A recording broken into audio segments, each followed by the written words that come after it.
Great, it's recording as well. Excellent, we'll kick things off now. Hello and welcome to the National Road Safety Partnership Program webinar, Adapting UK's Construction, Logistics and Community Safety Initiative to Australia. This is also our final webinar for 2020, and it's a little bit different to what our traditional ones are. I would also, before we dive in, just like to acknowledge Chartered Institute and Logistics and Transport. For those who are members of that organisation, you do get CDB points for this webinar, so it's great to have their support. Thank you very much. As I mentioned, it's a little bit different this year. This sort of closing one, it's going to be basically a bit more of a formal sort of approach as we flow through 4 amazing presentations. But first, for those of you who don't know me, my name is Jerome Carslake. I'm Director of the National Road Safety Partnership Program and its many activities, which is delivered by the Monash University Accident Research Centre. To find out more, please check out the NRSPP website, register for our newsletter, or you can even follow us on our social media, such as our LinkedIn page. What we have today is a webinar that's going to go for 2 hours, 120 minutes. We're going to take questions after each of the presentations. And as I mentioned, we do have 4 amazing presentations, and then we'll group it together for around 10, 15 minutes at the end, just seeing how we sort of go for time. The webinar will be recorded.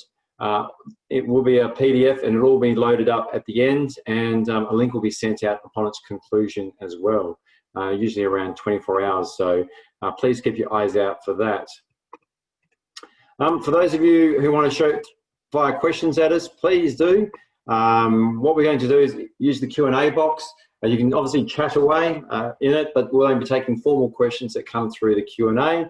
For those who have never used the Q&A, just type them in down the bottom there. They'll come on up, and we'll be able to work through that sort of approach as well. And the other reason, it gives us a great way of actually recording and registering all the different sort of questions that come through. So let's make it as interactive as possible as we go along. The other one next is, this is our agenda. We have a lot to get through in this sort of 2 hours. First of all, we're going to launch and just touch on a little bit of the context around the infrastructure project boom and how that relates to vulnerable road users.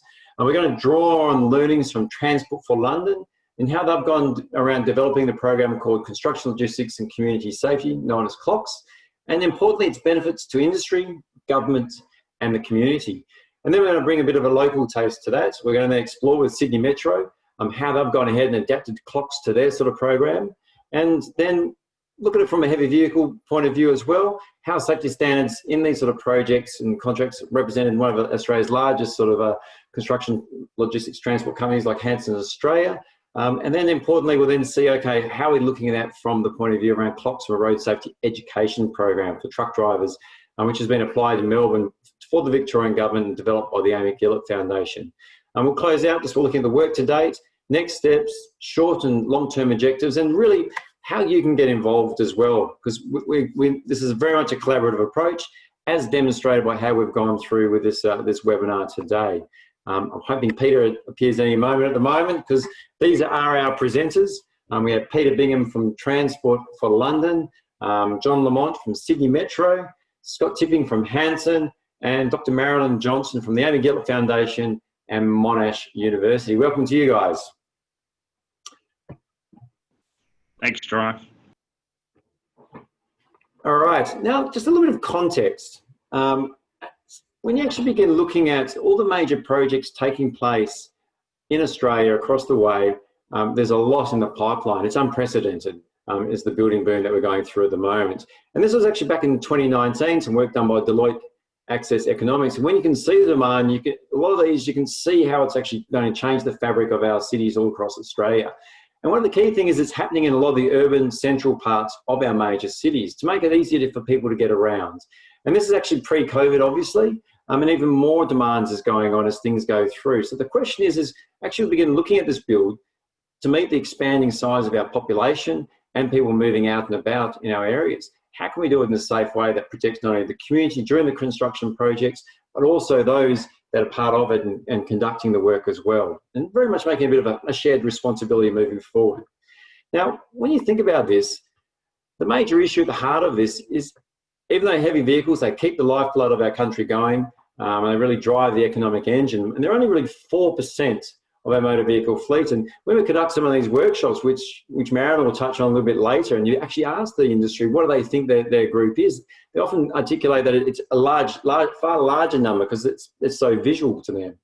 But the thing is just because these vehicles are so large, and if people make mistakes around these sort of vehicles, sadly, it results in a fatality, even at a low speed. And it can be very unforgiving, unfortunately, in that sort of sense. So low speed could be 5, 10, 15 kilometres, which is quite different. And that's why you can sort of see here, you can see the fatal crashes in Melbourne. Analysis has been done, 50% relate to heavy vehicles and 50% to motor vehicles. And chatting with other sort of states, this is quite consistent across the country. So it really gives a good context as to what can we do to go ahead and really protect those out on the road. And great, Peter, you're here, are you? I see you're online now. Fantastic. So this is really seeing a bit of the context around the why. If you begin personalising it a little bit as well, road trauma, it has a massive far-reaching impact just beyond that one sort of incident. It also touches on truck drivers, families, communities, third parties. It has an enormous ripple effect.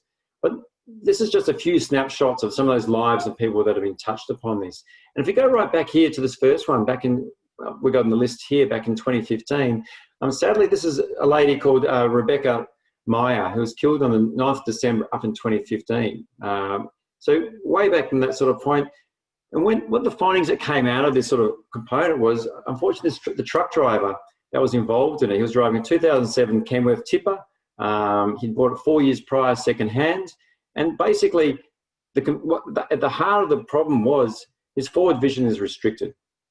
What happened was he was turning and there was from a stationary point, and there was a cyclist sitting in front and the truck turned, and sadly she became a fatality. Even though she'd grown up in Copenhagen, she'd experienced cycling all of her life, and it was just unfortunately one of those factors where the system sort of broke down and a life was lost and a family impacted, as was the truck driver. But the key thing is from the coroner, when they actually went through and looked at the recommendations, there was a couple of key points that came out of it. A simple one for the truck drivers is just stop back a little bit from the whole black boxes so they can be more aware and see what's in front of them. And the hard part is probably getting that communications and letting the truck drivers know. But the other one is recommendation 7. And what they really touched on was how can you make the conventional shaped heavy vehicles prohibitive unless there's appropriate changes in technology to warn the driver of any obstacle or other road users within the forward blind spot of the truck. So what technologies, how can we change the driving habits and how can we do that? But then the other side of it, the coin, is it's not just focusing on the truck driver, it's also looking at it from the public side. How can you disseminate information around car drivers, motorcyclists, and those sort of components to understand how to safely interact around the truck? What are the blind spots? What should you do to actually share the responsibility for those sort of components in protecting everyone when they're out on the road? And the sadly thing is we see the journey continues going. And obviously it's a continuous journey and we'll continue to see that. And as the demand for these sort of projects continue, the risk exposure goes up at the same time for these sort of areas. And as I mentioned earlier, really the load is not just on the industry, the truck drivers or the vulnerable road users. It's basically a shared responsibility. We all have our part to do. There's the community, the industry, the government, the construction projects, the whole chain, all working together to share that responsibility and keep everyone safe when they're out on the road. And that's really what we're sort of here for today. We're taking on a bit of a journey and walking you through how this could be going around doing and using these major projects as a great opportunity to protect everyone during these sort of areas. Now, back in 2015-16, the NRSPP identified, and we sort of looked at this, and we saw what this construction boom was going to be going. We saw what was going to be happening. So we sort of reached out and said, well, what is best practice? What is going on? Who can we explore? And that's where we sort of reached out to Transport for London. The NRSPP conducted a webinar with the Transport for London team in 2016. We then had another one with them in 2017, looking at the Fleet Operators Recognition Scheme, which is a core area of the CLOCS program.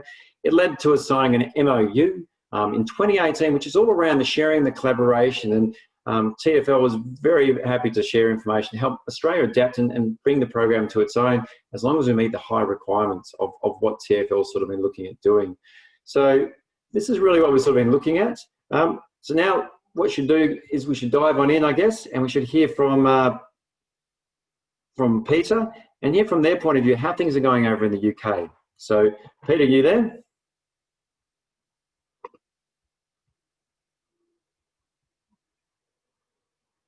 Peter, just checking.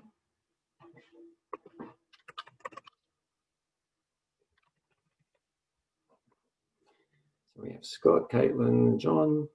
Hello, Peter.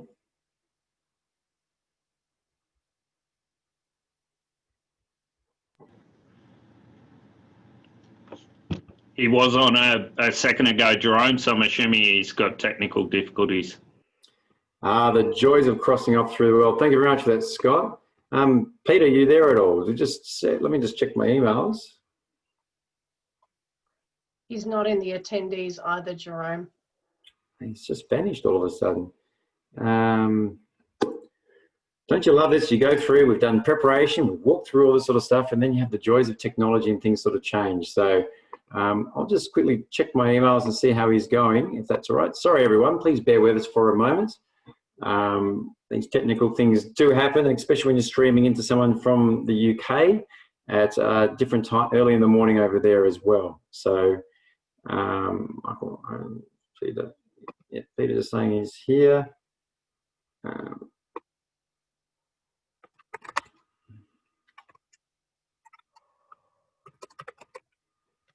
We'll slide this bit out for the recording, so please bear with us.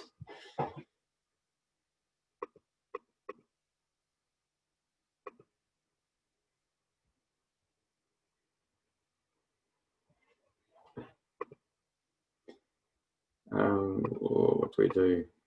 What we may do, we may look at adapting to this, rolling with the punches. We may have to see, John, if you're ready to go instead, we might bring you on instead.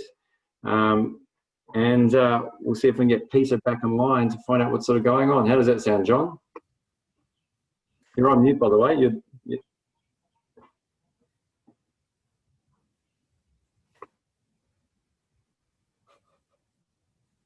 think you're still on mute, John. Are you?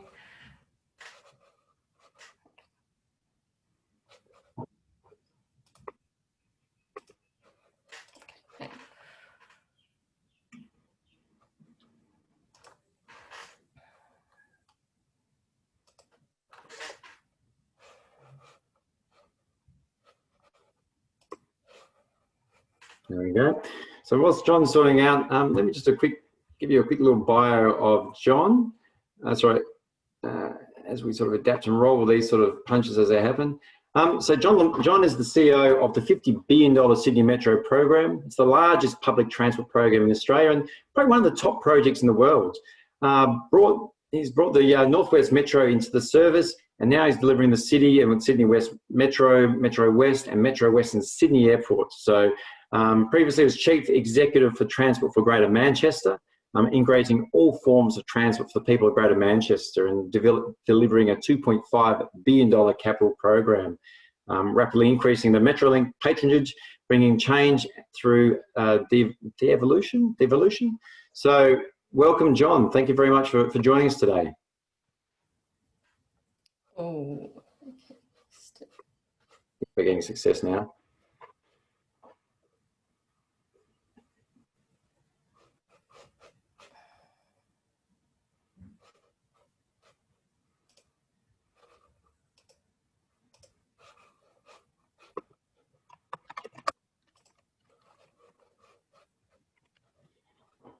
Hopefully you can hear me now. There we go, John. It sounds fantastic. Welcome to have you back. Fantastic. Sorry about that. Okay, so let's go on to the next slide, please. Thank you very much for having me today. Absolute pleasure. So basically, Sydney Metro, for those that don't know us, this is a project, it's the largest public transport project in Australia and one of the largest in the world. But the significance here is that we're spread right across the Greater Sydney metropolitan area. And yes, we're all about transforming Sydney. We've got one driverless line in operation right now. We've got 3 in delivery as well. And it's all about making a step change in rail infrastructure, trying to create this concept of 3 connected cities to Sydney by making it fast turn up and go services. We know it works. We've got the first line open as of May last year. We've had about 25 million customers on it. They love it. We're getting about 96% customer satisfaction at the moment. But from Chatswood, which is the sort of right-hand end of that top line, we're busy digging underneath the harbour. We've constructing a number of new stations through there, and we're about to convert from Sydenham to Bankstown, which is the sort of darker blue line that goes round to the southwest. By the time we finished in 2024 and we opened the line, we've got 31 metro stations and a 66-kilometre standalone railway. But as of a few weeks ago, we started to build from the Sydney CBD out to Parramatta. That's the dark blue line in the middle there. And we're just about to start work on the Western Sydney Airport line, which is the one out to the west here. And that's going out to the new airport at Nancy Bird Walton International Airport. The important bit, of course, is this is major construction and it's about how we do it. So let's go on to that in the next slide. This is a huge construction task, and it's a huge freight task. And it starts, I suppose, with the demolition of existing buildings. We're doing an awful lot of that as we construct our stations and construct the lines. And of course, as we come in and actually replace it with stations and railway equipment, there's an awful lot of construction equipment to move into every site as well. And just as an example, we've got the figures there for the City and Southwest line, the numbers of tunnel segments and the excavated spoil. If you imagine that every one of our station boxes is about 240 metres long, it's about 40 metres wide, and it's about 25 to 30 metres deep. So there's an awful lot of material has to be moved out of each one. Next slide. And the reality is that we're doing that in the middle of Sydney. It is unprecedented amounts of rail infrastructure, but we're doing it in a brownfield urban environment where there are plenty of existing businesses, communities. We've got lots of interfaces with all the traffic that goes along with it. The roads here have high volumes of pedestrian traffic, cyclists, commuters, local traffic, you name it, they're all there. So our real priority, the number one priority, is to maintain public safety whilst minimising the impact to the local community. And the way that we think about this is by really looking at our risk profile, and we recognise that our risks don't stop at the hoardings and the boundaries of our site, but really it's all about the risk into the community, and for that purpose, they are our customers. So we are an active, we're an informed client. We understand that our project's got the impact to impact all of the communities and really introduce risk into communities while we're building infrastructure. So we're looking at solutions to minimise the impact and minimise the risks. We're really trying to understand what the environment's like, and we're really trying to understand the communities we're working with and the industries that we're partnering with. The reality is that some of the recent high-profile fatal heavy road crashes in the Sydney region involved construction heavy vehicles and public road users. And over the 4 years between 2015 and 19, I think about 51% of the fatalities involved in heavy truck crashes were a vulnerable road user. Pedestrians were about 23%, motorcyclists 23%, and cyclists 5%. Many of these crashes, they're often attributed to the limitations of heavy vehicles, blind spots, crashing compatibility with smaller road users. Next one, next slide, thanks. So what we try and do, it's not about what we're delivering, it's how it's being delivered that's important. We also know that we need to lead by example and be very clear on our health and safety approach and our commitments that we're making. And to do that, we've got an overarching health and safety model that talks about all our priority initiatives and focus areas, particularly public areas around our sites and the transport activities, which are the most critical risks on the projects. We also take a life cycle approach. This is not, safety is not something that's just done during construction and operation, but it actually starts years before in the project's planning, the design and the procurement phases. So when it comes to road safety, our decisions try to follow the best international best practice of safe system approach to recognise that all road users are capable of making mistakes and that we've got to build in control measures to prevent a crash and minimise the level of harm should a crash occur. Now, we couldn't do that on our own. We do that with partners, and it's a collaborative approach. Safety is not a complete item, and we work with a range of delivery partners across our infrastructure portfolio, whether it's tunnelling under the harbour, or it's transporting the spoil, or it's delivering concrete, and pay tribute to all of them for buying into what we're doing. We try and look at the risks in construction, and we try and take the best practice from wherever we find it.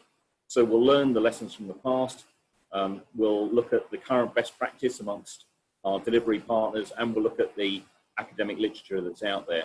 We also very much look to other places locally and internationally. So we'll pick up things like the information out of Transport Research Laboratory in UK, which I'm very familiar with, lessons from London's Crossrail, and other sites globally. And in all of that research, CLOCS was identified time and time again as a recognised best practice approach internationally to managing road safety and construction logistics through projects planning and procurement processes. So we've reviewed the requirements of CLOCS to inform our local approach on Metro to make sure that we've got the right road safety standards in our safety standards for everything that we do. So here we've got the safe vehicles, and we have project safety standards and contract specifications. And so all the heavy vehicles on our projects have to meet minimum standards, and they're listed here. I won't read them all through, but all the things you'd expect from blind spot elimination, monitoring systems, visibility markings, there's a whole range of things, all designed to reduce the risk that construction freight may introduce to vulnerable road users. And it also gives us as a project a way of monitoring movements so that we can, as far as we can, monitor what's going on and try and improve as we go. So with our principal contractors, we're looking at all the safety features that are in our contract documents and making sure they comply.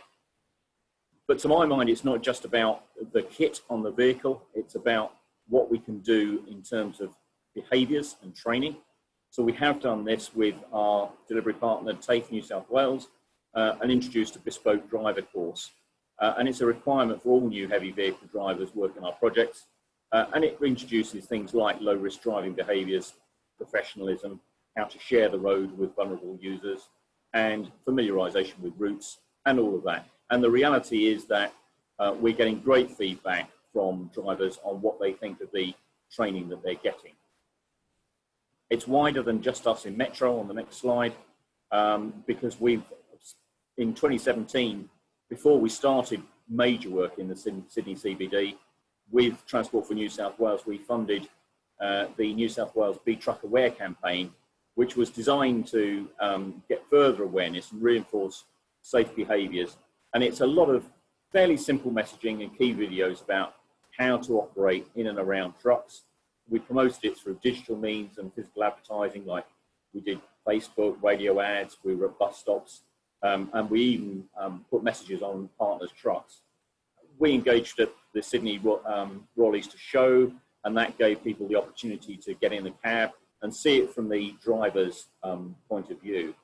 And we reckon we've reached about 4.8 million viewers across New South Wales, and it's got good TV coverage as well. Of course, one of the other approaches that we can do is actually try and remove the problem altogether. So we'll have a think about, okay, well, maybe there's another way of delivering it, which in this case is barging at Barangaroo and Blues Point, where we've been tunnelling under the harbour. So we'll use that as an alternative model to transport the tunnel boring machine and excavating spoil away from the site. And that took away, for example, 40,000 truck movements in a very congested area. And that truck marshalling facility at White Bay was another way that we could try and just marshal the traffic, get it sorted in a sensible order, and gave us the opportunity to do safety and compliance inspections. But all of that as a process isn't really enough. You need to check that it's actually working, and that's part of our governance framework, and it's very much around our collaborative approach with partners. So we have an assurance program to make sure that it actually works, do the surveillance monitoring, and do auditing either by us as a client, or get third parties in to do that. And we also use independent environmental audits to have a look at what's going on as well. So for us, and I suppose this is the key message, we're very keen on having CLOCS as in Australia. We've found that it's not always been easy to get higher standards for safety in Australia, but actually as a major infrastructure client with a large footprint, we feel that we have the ability to raise the bar, and we are working with our partners to achieve that. We're very supportive of the CLOCS standard. because we think it will introduce all of these things. Get a consistent level playing field where no operator thinks that safety is a competing item. Industry partners can work with us. They'll have confidence in winning work. They'll know that this is standard they've got to meet. We think it'll get a lot more safety and efficiency right through the supply chain, and we're very keen on that. And we'll also breed confidence in the public as well, who are seeing that we are putting in place these safety measures. And overall, every life we save, every accident that we avoid is a really good positive measure. So that's what we're doing, and that's why we support CLOCS. Thanks very much, and I'm happy to take any questions. Fantastic presentation. Thank you very much, John, for stepping in as well. Peter came in at the 11th hour. He's just materialised in the background as well, so welcome, Peter. I think, was it hard at all adapting or drawing on what CLOCS in the UK has been doing to what things are in Australia? Have you found that hard at all? I think there's been a general issue around safety standards across Australia and trying to implement higher standards across the piece. Actually, CLOCS didn't come as a huge shock to us. Actually, we were already targeting many of the measures that CLOCS had in place. It was therefore very easy for us to say, yeah, absolutely, CLOCS is very much in line with what we're doing. So it became an easy standard for us to adopt. But I'd say across the industry, it's been hard work at times to improve safety standards across the piece. But CLOCS is something that we think it's a no-brainer. You know, why wouldn't you? That's great. There's all these different questions pouring in now. It's quite effortless, really. Rob's really asking, did you find it hard for contractors? Were they responsive to the program, and did they see it as an opportunity to improve their standards? Well, I think I made the point earlier that it's all about our delivery partners, and certainly the tier ones, tier twos that we've worked with, very easy for them to buy into this. Once they know what you're trying to do, they very quickly buy into it, and actually they'll share practice between them.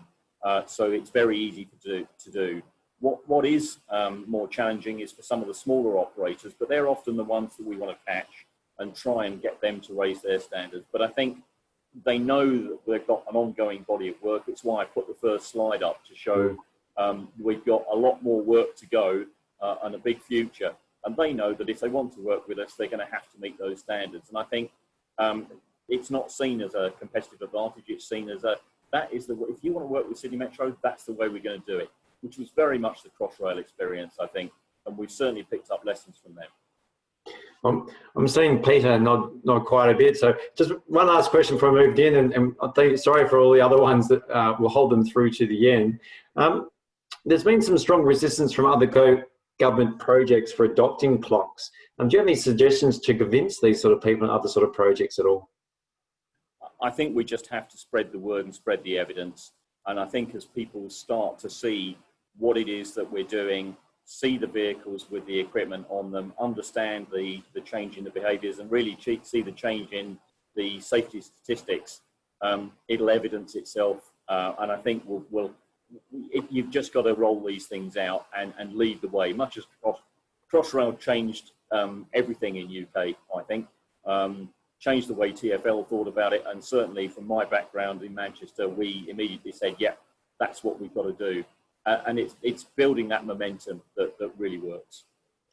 Thanks, John. I think one of the other little lessons I took from that, like you said, it's more than just the technology and trucks and looking at those sort of components, because I think, as we just found out, trying to get Peter online and going through these things is technology is fallible. Absolutely. But it's behaviours as well. So the training has been fantastic and so well received by everybody. Awesome. Thank you very much for your time, John. And I'll throw in Peter now so he can join in and you can sit in and listen to his presentation. So thank you very much for joining us today. Thank you. All right, Peter. Thank you very much. Take some deep breaths. I know it was a bit of an experience getting everything up and working, mate. So a bit of a background for Peter, everyone. He's managing consultant for Transport for London, known as TfL. He has over 15 years experience in delivering a wide range of freight and construction logistics policies, programs and projects. These include things like the leading international award-winning CLOCS program, the Fleet Operator Recognition Scheme, Construction Logistics Program. And prior to working at TfL, Peter worked for the logistics consultant AECOM, ARUP, and he was also policy manager at the Freight Transport Association. And he's also a lovely guy to have a beer with when you're over in the UK, if you're ever lucky, once we get out of COVID. So I'll owe you a couple, Peter. Thank you. Thank you, Jerome, and many apologies for the technical issues this morning. Probably human error more than technical error. So I do apologise for that, but thank you very much for the introduction. And thanks very much for introducing me and bringing me onto this fantastic meeting that you've got going this morning.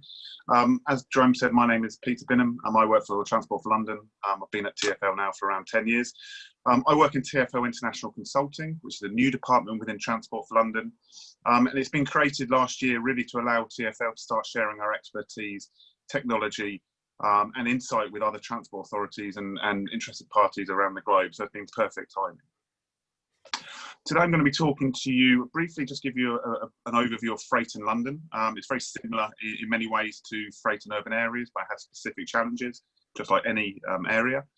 Then I'm going to be talking to you about CLOCS, the Construction Logistics and Community Safety Programme, which was launched in London, now rolling out into Australia, which is brilliant. I want to talk why we established it, given the reasons for, talk about its contribution to improving vehicle safety and enabling safer vehicles, how CLOCS ultimately standardised and professionalised construction logistics and the huge strides it's made in the UK, as well as improving operating standards. It has a whole range of outputs which I want to go through.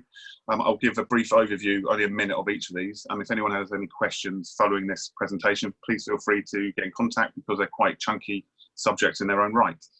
And then finally, I just want to share the results, how CLOCS has affected construction logistics in the UK, and some of the lessons learned. And then I should have 5 minutes at the end for some questions.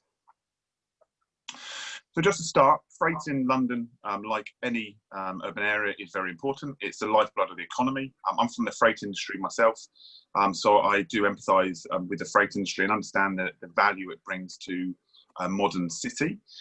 It does bring about half of household goods do come on the back of a lorry.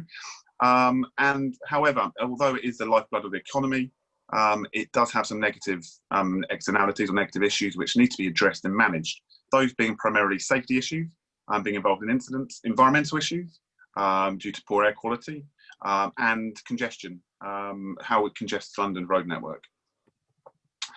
Now, I was quite glad I managed to pick up the end of John Lamonte's presentation, understanding the type of operators you're working with. Now, within London, we are very similar. The freight industry in the UK, although it has some very large players and some names which everyone knows, it does have a lot of small operators as well. By understanding the industry you're trying to influence really allows you to understand the levers that you need to pull.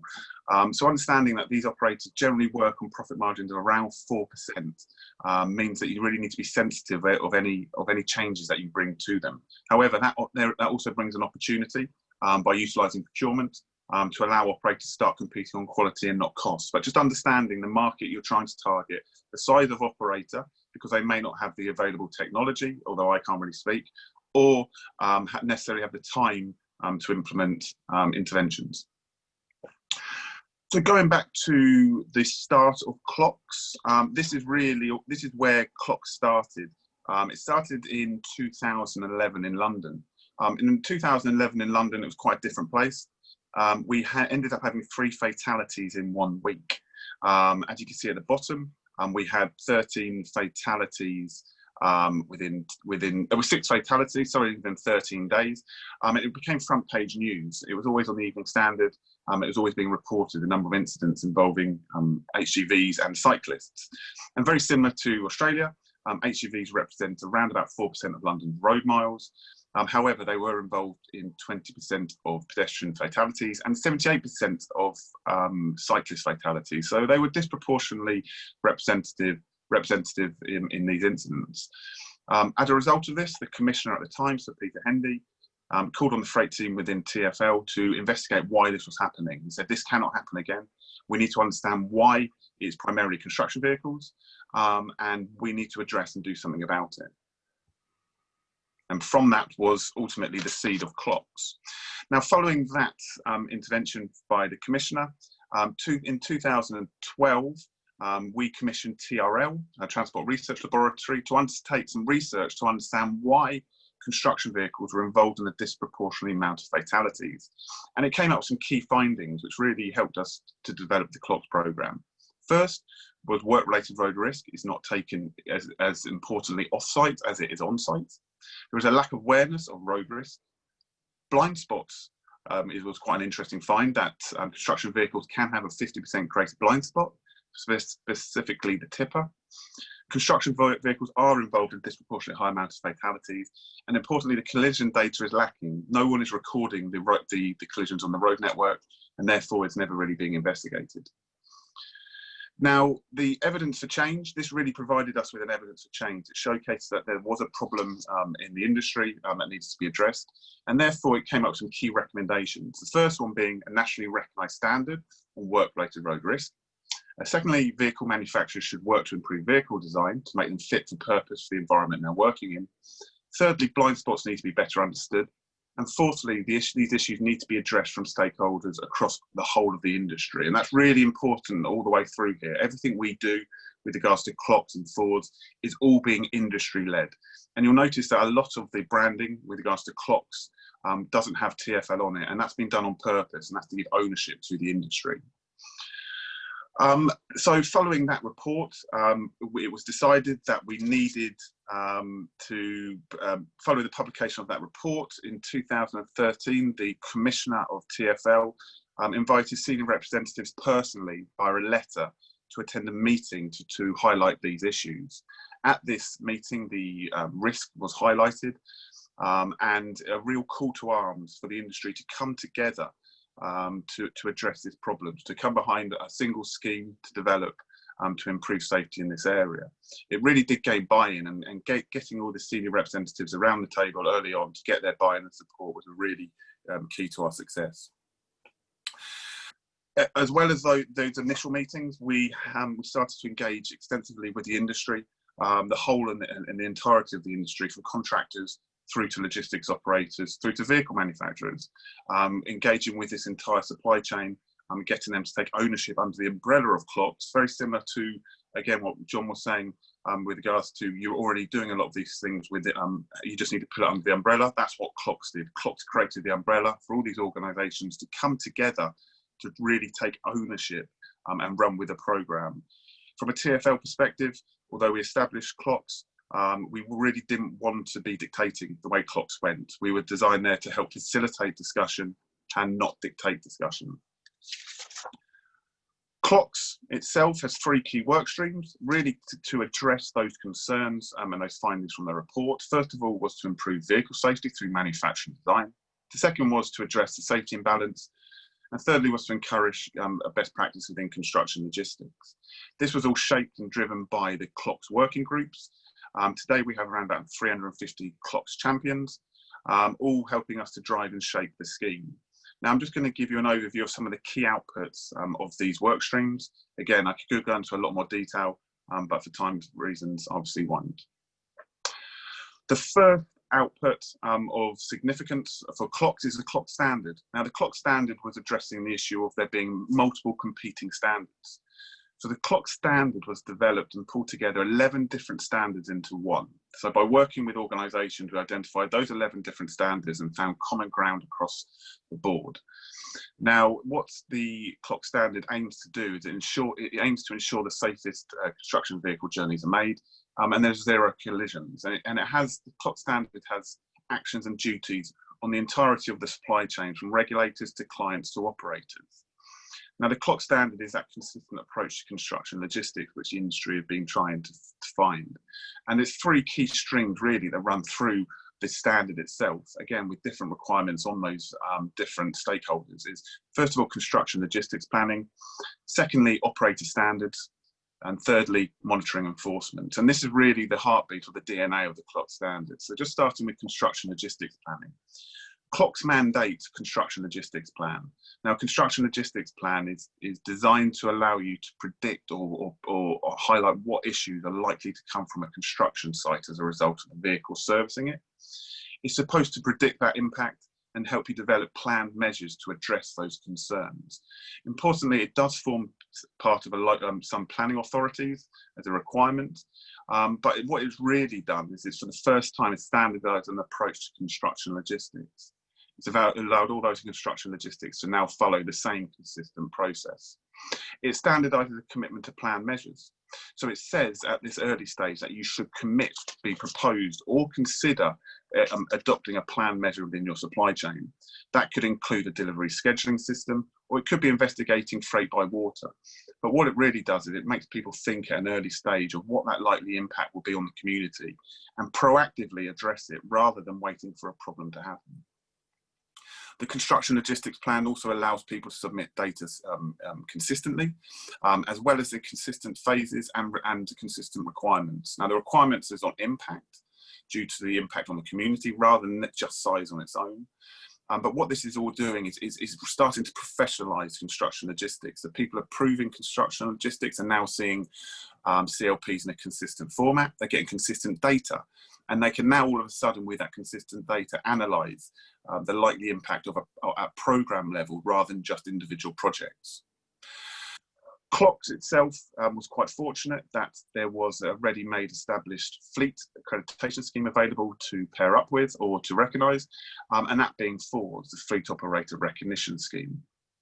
FORS is a quality standard that operators meeting the CLOCS standard must meet, and FORS was created in 2007, is now an international scheme. It's aimed to improve safety, efficiency and environmental protection. And now CLOCS do sit on the governance group of this to help shape the standard itself.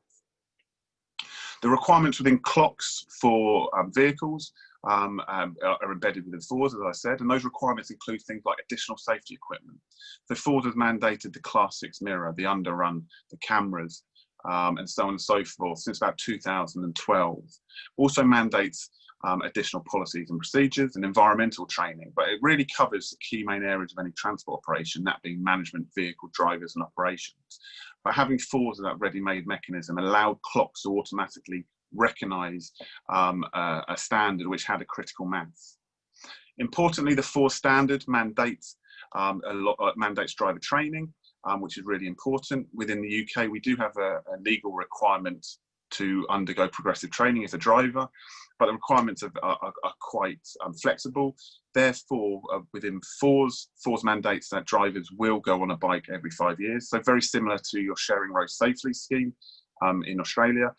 FORS has been running safe urban driver training now for around about 8 years, and has put about 140,000 people on bikes as a result of it. As a result of mandating these standards, we have around about 340,000 e-learning modules completed. But all this is embedded within the FORS standard, and it allows CLOCS to easily recognise one common standard. CLOCS does say that it will recognise equivalent standards, and that is for clients to recognise within their own risk and supply chain. How big is FORS? It's pretty big. It's a chunky organisation now. It has around 5,000 accredited operators across 17 countries. And the reason we have this extensive supply chain is because the construction supply chain in the UK is international. We may be receiving glass from Italy or sand from Turkey, and therefore FORS has the ability to undertake audits across the whole supply chain and across the whole of the UK and Europe. Why is it recognised FORS? Well, FORS, as I said, was established. It was the first fleet accreditation scheme in the UK, but it's proven to make a difference and improve safety, reduce environmental impact, and really be a cause for good. Another output within CLOCS was the need for monitoring and reporting and enforcing of CLOCS. CLOCS itself has now created site reviews, so it is asking CLOCS champions, clients and developers to now self-assess themselves. So we want them to self-assess the construction site itself, the construction logistics plan, as well as take on professional independent audits through considerate contractors to ensure that that CLOCS standard is being met. CLOCS has also developed a VOX to allow suppliers and fleet operators to report non-compliance back to the site manager or to the contractor, and also develops gate checks, so consistent gate checks that people can, as vehicles approach the site, there is a consistent approach to checking and validating that vehicle meets the requirements. CLOCS is also to address the safety imbalance between work-related road safety. As I said at the beginning, if there was an incident on a construction site, it was often reported through REDOR, through the Health and Safety Executive. However, once that vehicle left site and there was an incident, there wasn't necessarily a protocol for reporting minor incidents. Therefore, CLOCS has now developed a repository which allows operators, enforcement bodies, and road safety groups to input information on incidents. Those incidents are then, there's an output, those are recorded, they can be analysed and they can be investigated, but it does send an alert out to the whole of the industry. So we're creating transparency to the amount of road risk on the network. We're not just relying on the news network, we're going directly now to operators and to the industry to highlight incidents as and when they happen. We've also developed a construction logistics qualification. It was apparent that there was no consistent approach to construction logistics. So to assist with the construction logistics planning, we developed a qualification, which is now a recognised short course through the Chartered Institute of Logistics and Transport. This course is aimed to enhance and create competency within construction logistics, to create a standardised approach to construction logistics and planning, and it's been hugely successful. And to date, we've had around about 350 people attain practitioner status, which is now a way of evidencing competency through the CLP. CLOCS has also been very active, and this has been sort of the media side, has been very active in engaging with vehicle manufacturers. Back in 2015, as part of the CLOCS initiative, we took an operator delegation out to vehicle manufacturers in Europe to say to them that there was a demand for high vision trucks. This was a really brave step, but it was very successful to say that there was an industry. People wanted a vehicle that they could see out of properly and was fit for purpose. These operators wanted to give their drivers the best chance possible to see the vulnerable roadies around them. CLOCS also encouraged the fitment of equipment, and that's been through FORS. And it's also commissioned research to really greater understand blind spots, and there's lobbied for change at the European regulation. London doesn't want to be doing anything on their own. We are reliant on European legislation or regulations for our vehicles. Therefore, we have been in parallel lobbying the European Union to make changes to vehicle design. As part of the research we have undertaken, we wanted to prove the value, and this is really where the legacy of CLOCS comes from. We understood that there was a problem with blind spots, but we didn't really understand what that problem was until we started to investigate the value of direct vision. Now, we've undertaken research through universities to prove that direct vision does improve response times, it does reduce the chance of a collision, and it is very important. Now, direct vision isn't the only answer. It obviously can be a safe system approach, but you can't really argue against the value of direct vision, of allowing the drivers to make eye contact, potentially create empathy with that cyclist, but importantly, see the person around the vehicle. As a result of this, we also undertook some DVS measurements. So we undertook, through some research groups, to analyse the 3D volume of space around all vehicles or HGVs, to see what that blind spot level was, and started to create a grading system to see which vehicles had the greatest blind spots compared to the greatest vision. As a result of that, we have now introduced, or soon to go live with, our HGV safety permit scheme. This is a world-leading scheme which is going to ban or restrict certain vehicles from London from March 2021, dependent on their vision. Now, each vehicle will be graded between 0 stars and 5. Those vehicles that are 0 stars will be banned unless they can evidence a safe system. I'm not going to go into too much detail about this. This is obviously world leading and changing all the time. It has been delayed due to COVID. However, we do plan to launch this in March 2021 and then enhance it again in 2024. So again, bring people on that journey with us.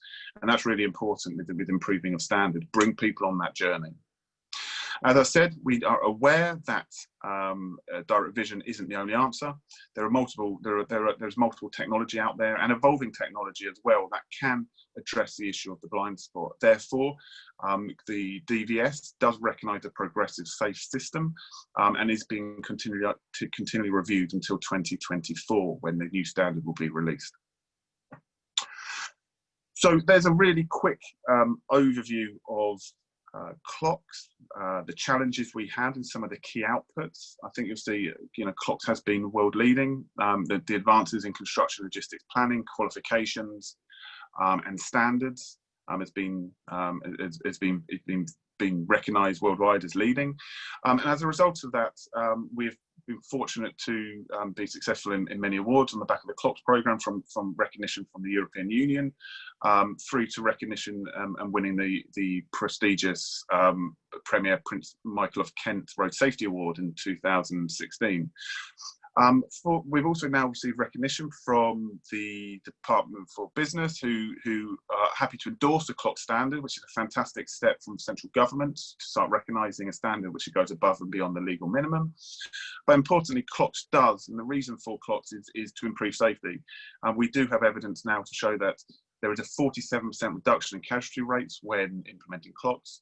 And there's 37% less complaints. So the community is happy, the impact on the community is reduced, and therefore less complaints are being received. Now I just want to share with you, just to summarise or to finish, 4 key points or 4 takeaways as you go on your journey of rolling CLOCS out across Australia. The first one is industry wants one standard. John Lamonte mentioned it earlier about bringing it under an umbrella, about everyone doing the right thing. The one thing industry don't want is different standards from Melbourne to Sydney. They don't want different standards from South Melbourne to North Melbourne. They want one common standard that they can all work to. It allows people to understand that they only need the one badge or one accreditation, but getting behind that one standard is really important. And that standard, again, you'll notice, and I said it before, TfL took our logo off to give industry ownership of that standard. A lot of transport authorities would want to put their logo on something to claim credit. We're very much about, yeah, TfL can offer value. However, it does put people off other transport authorities, primarily as and when it has one specific logo on it. Second of all is to engage with the whole supply chain. The success of CLOCS can be largely attributed to getting the right people around the table. It's getting the buy-in from clients, site main contractors, all the way through to HGV operators. Not missing out any of that supply chain is vitally important, because the whole supply chain has a responsibility to improve road safety. The third one, which we've noticed, and I think TfL have used really well over the last decade, is the power of procurement. Using contract and procurement as leverage is the greatest leverage you can have.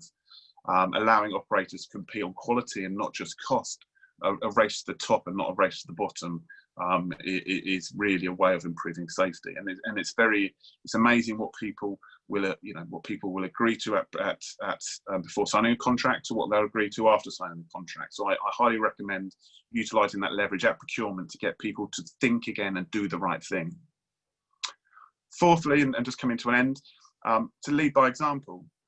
Within TfL, we cannot encourage other people to improve their work-related road risk unless we're willing to do it ourselves. Therefore, in 2012, we introduced work-related road risk into our contractual requirements. You're not able to work on behalf of TfL on a construction project unless you meet that CLOCS standard. So leading from the front is really important. Practice what you preach and bring people on that journey with you. There's a real quick fly-through of CLOCS. Hopefully that was useful. I think I've got some time for some questions, Jerome, if that's okay. Oh, most certainly. That was spectacular. I know it's the wee hours of the morning over there, so you're certainly sharp and on point.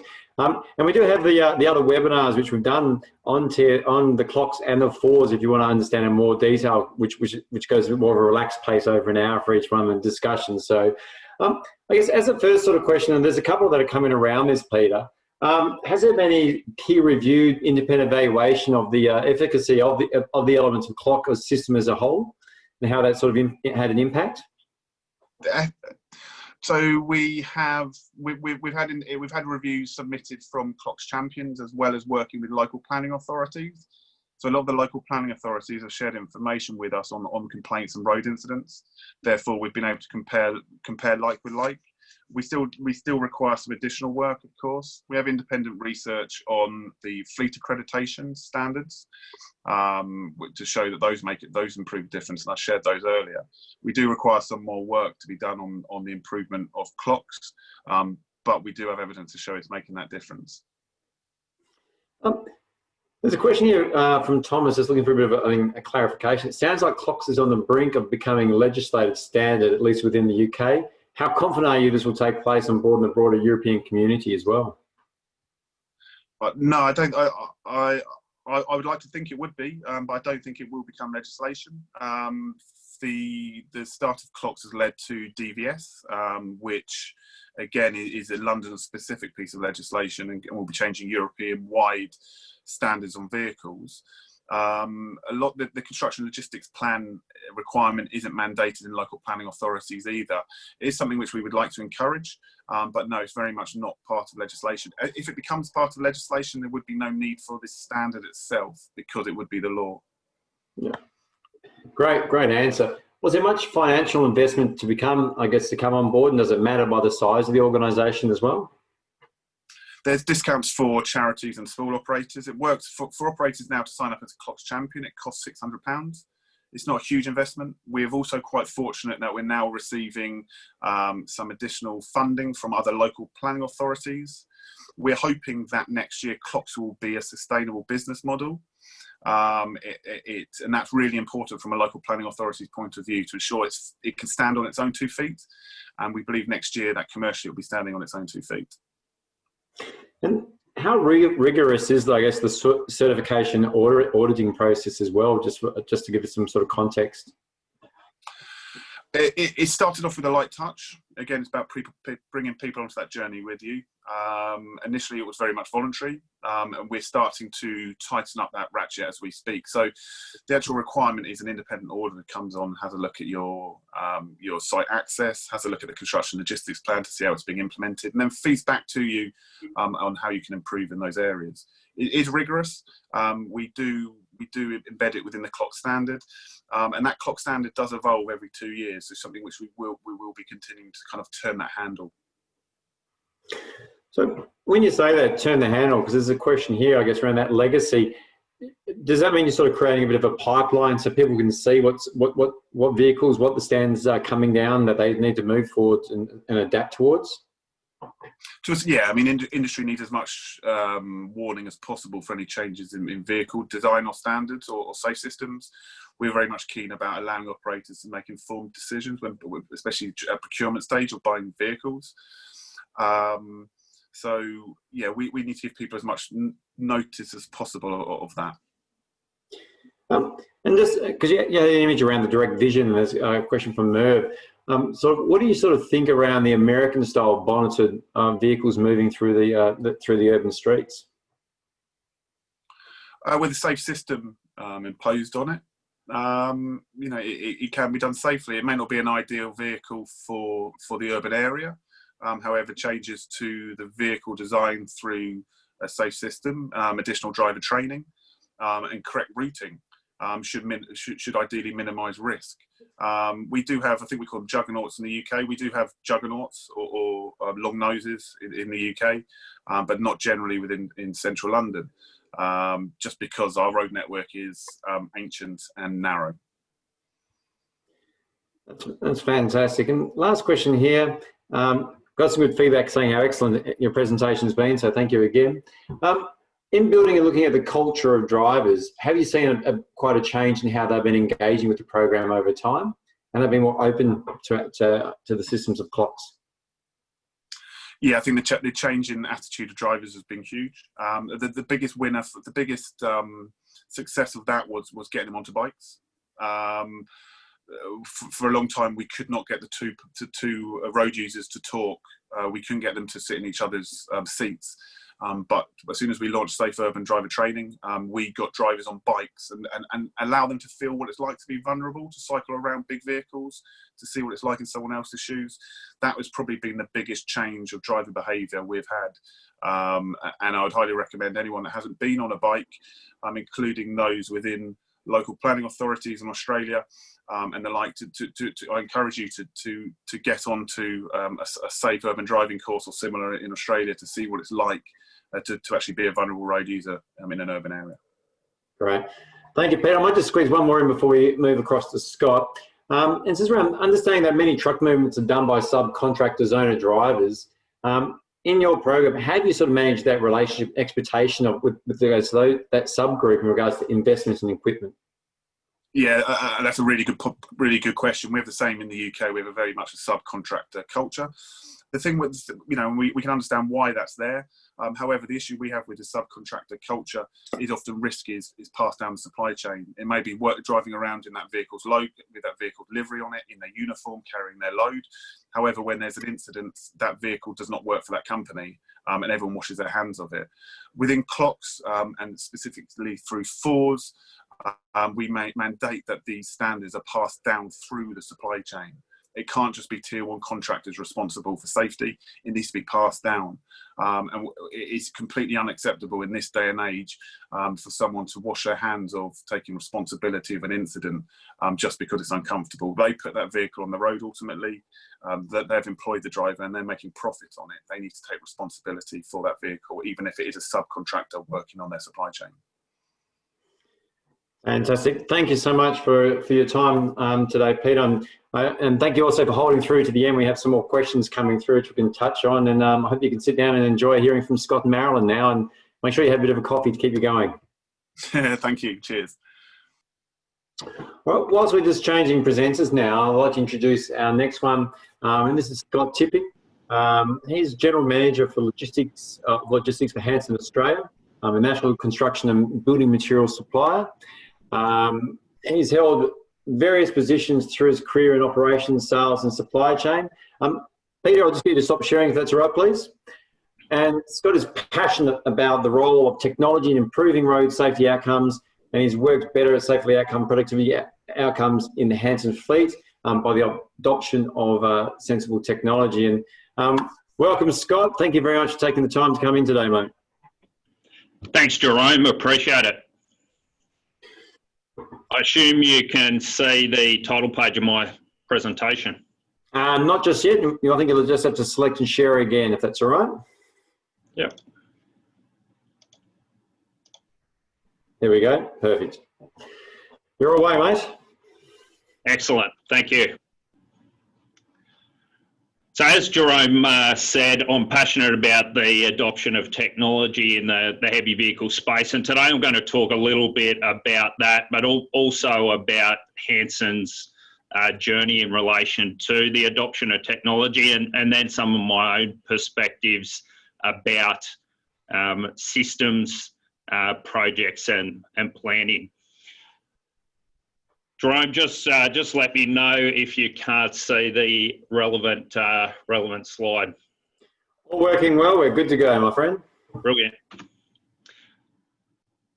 So a little bit about Hanson.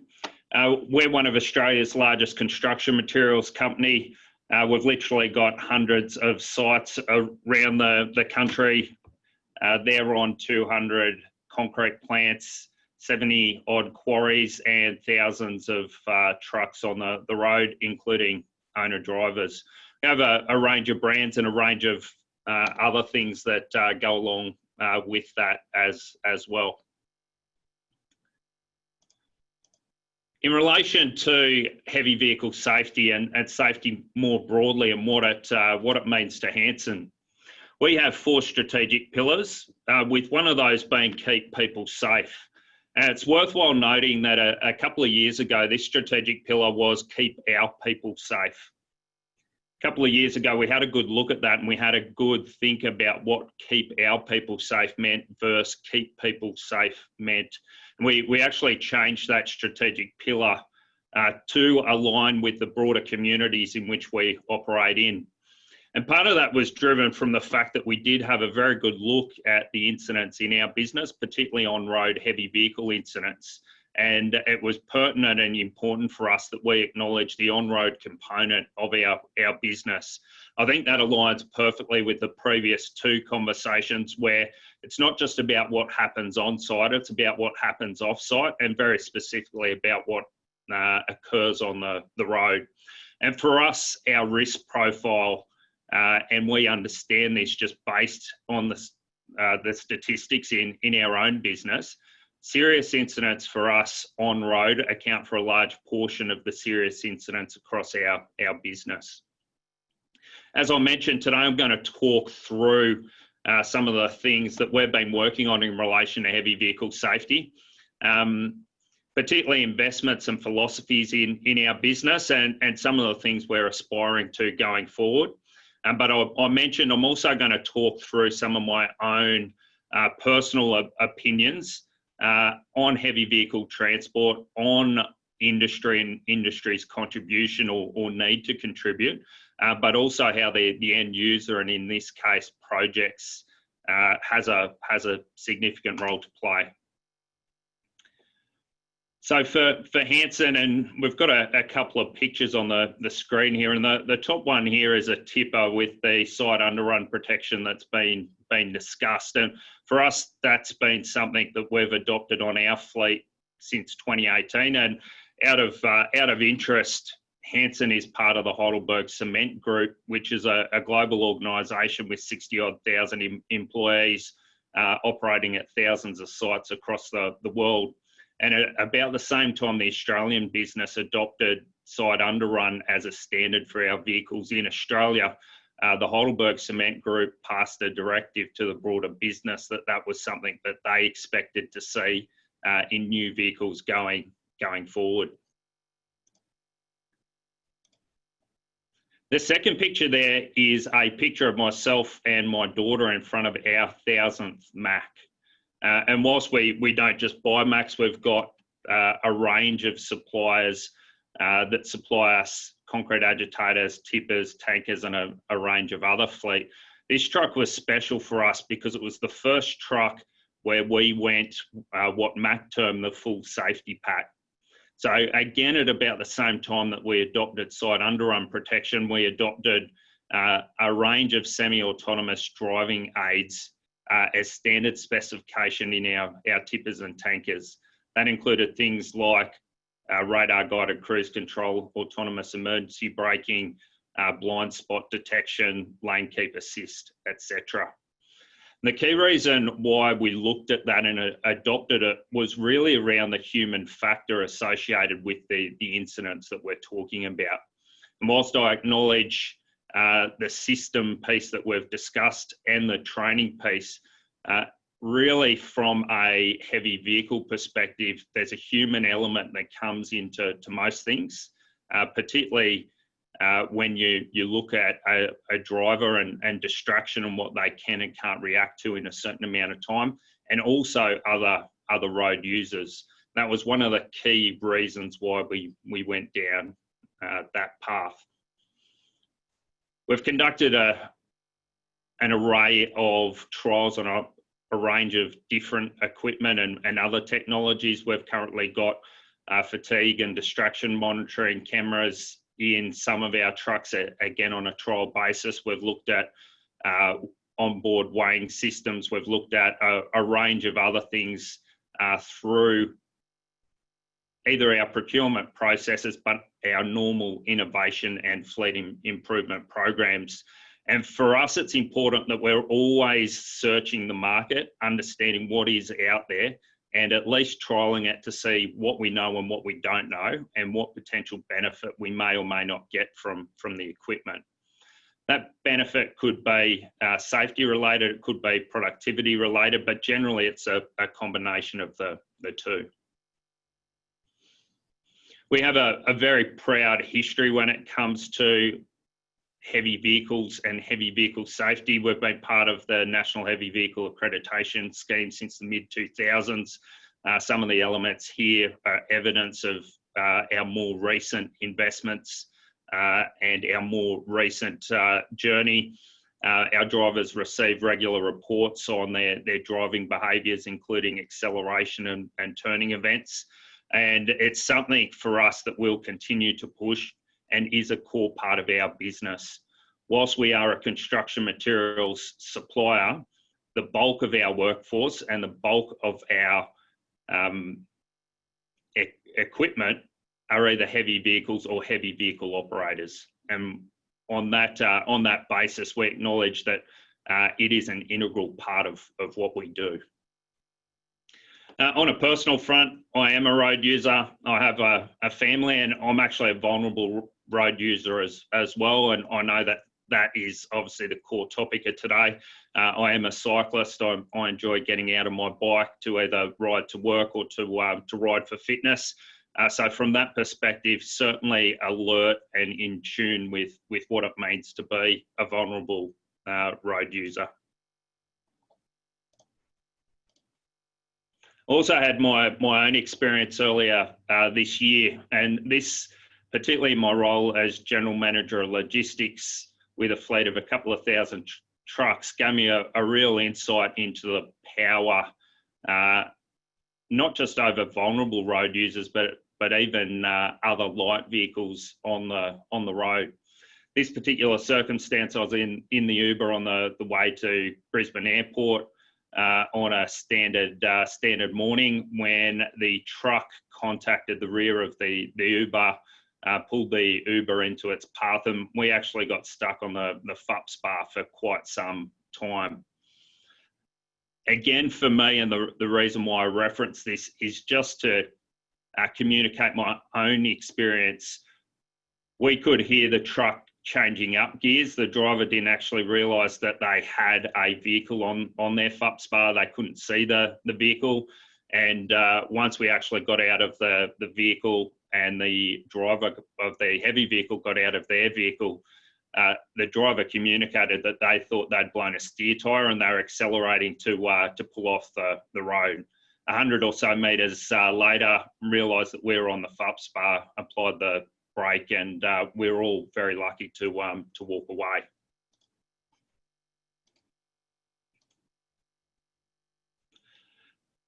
Whilst we're talking about this, and I referenced productivity earlier, again for industry, and this is something I'm equally passionate about, safety is not isolated. So you can't look at safety outcomes without looking at productivity outcomes. Likewise, you can't look at safety for a particular situation or scenario without looking at the broader picture. And I'll talk a little bit about this as we go through.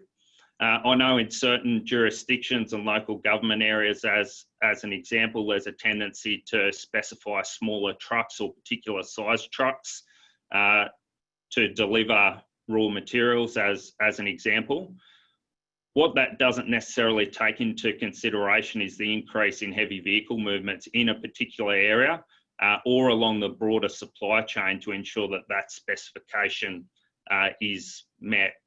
There's a whole range of flow-on effects that can come out by looking at a very isolated piece of the puzzle, and that includes productivity. In the previous presentation, we talked about productivity and we talked about economics. Ultimately, for a program or a journey to be sustainable, the economics need to stack up to ensure that people remain committed and motivated to participate and do the right thing. And if you look at our journey and what we're doing with the adoption of technology and other bits and pieces into our fleet, that is really about ensuring that the productivity and safety outcomes are looked at in conjunction whilst taking into account the human factor piece that I mentioned before. Next thing I want to talk about is the hierarchy of controls. And for anyone who works in the risk space, the hierarchy is something that's quite common and well understood. What I do tend to see in the heavy vehicle space is a diversion away from the hierarchy. Administrative controls, as an example, are a lot easier to implement and a lot easier to commit to than changing the specification of a truck or making a commitment to buy a particular piece of equipment because of what it gives your drivers and the broader community. The reason why I raise this is industry certainly has a part to play by ensuring that we make smart long-term decisions that consider the hierarchy of controls, but the regulators also have a key part to play in this one as well. And it's something I would reference in this space is something like fatigue legislation, which has a very discrete and prescribed way of managing the risk associated with fatigue, when there's potentially better outcomes if we go and have a look, or outcomes to be had if we look at the hierarchy in its entirety.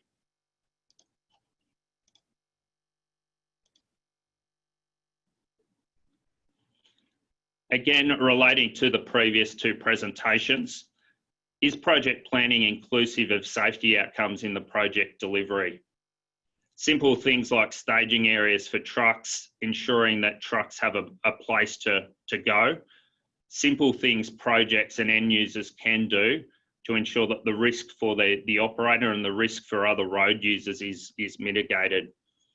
Project planning, and by project planning, I mean the approval process also needs to include this. And again, there's a propensity to approve the development in a CBD area whilst only allowing 1 or 2 heavy vehicles to park on that particular location at any point in time.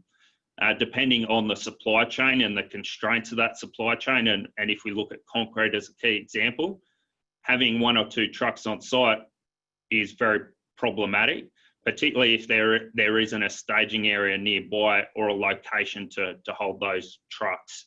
You have a plastic product that goes off quickly, and the end result is a group of trucks potentially circling an area on road, increasing the heavy vehicle movements and increasing the risk to other road users in that area, whilst having a range of other outcomes, including environmental impacts.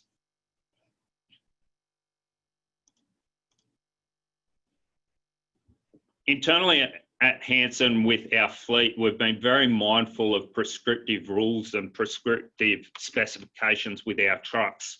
And whilst it's important to set a minimum standard, we also want to ensure that we promote innovation and best practice when we're asking suppliers for solutions and when we're asking suppliers for equipment. Equally, this goes through to any specification coming through to a construction material supplier or a construction logistics supplier. Any rule or program that's put in place needs to encourage innovation and ensure that we're not managing for the lowest common denominator at that particular point in time, but that we're promoting ongoing evolution of the quality of the fleet, of the quality of the drivers, and of the quality of the safety outcomes of the project, full stop. Some examples in this space, understanding that vehicles are where they are at a current point in time, but new technology is proliferating and coming through. Clauses in project specifications that understand that new technology could be incoming, and at that particular point in time, new fleet purchased or employed for that particular project should consider that type of equipment. That enables a project to, particularly projects that have a long life cycle like the Sydney Metro that we spoke about previously, to continue to evolve over time and not manage to the minimum standard that happens to be in place at the time of project initiation.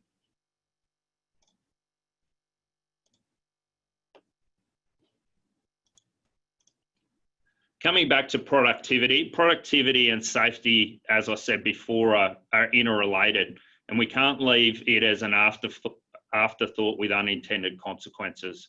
We absolutely need to be thinking about the whole picture, and I've specifically mentioned productivity here. Environmental aspects and other aspects that come into the equation need to be looked at holistically. I gave the example before of smaller truck sizes being specified for particular locations. What is the unintended consequence of that? Is it sustainable, and are people going to want to participate for the long term? Answering those questions ensures anything that goes forward has the best chance of success and warrants investment. And that's what we're talking about here. Commercial operators have no issue investing if it makes good commercial sense. And whether it be project specifications, internal specifications, regulation and legislation, productivity needs to be a key consideration, as does other non-obvious aspects that come into the picture.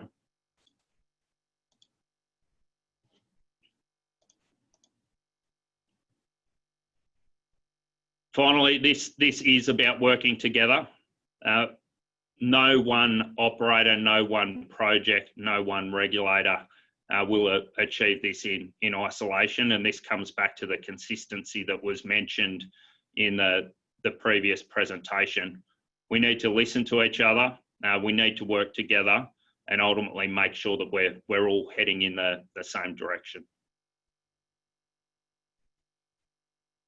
That's really it from me at this stage, Jerome. If there's any questions, more than happy to answer.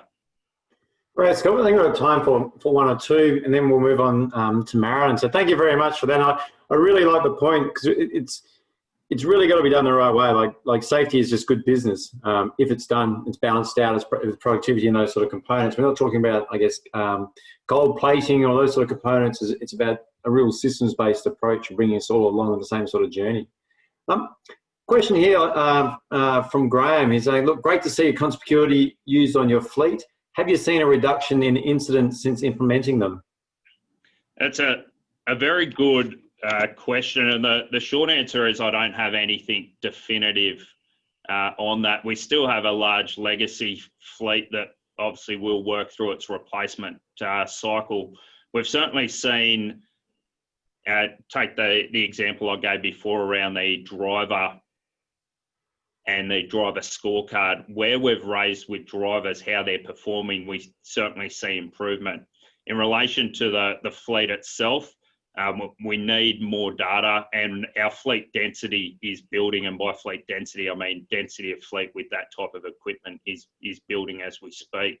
And I'm assuming over the next 12 to 24 months we will really be able to interrogate that sort of information and get a better understanding.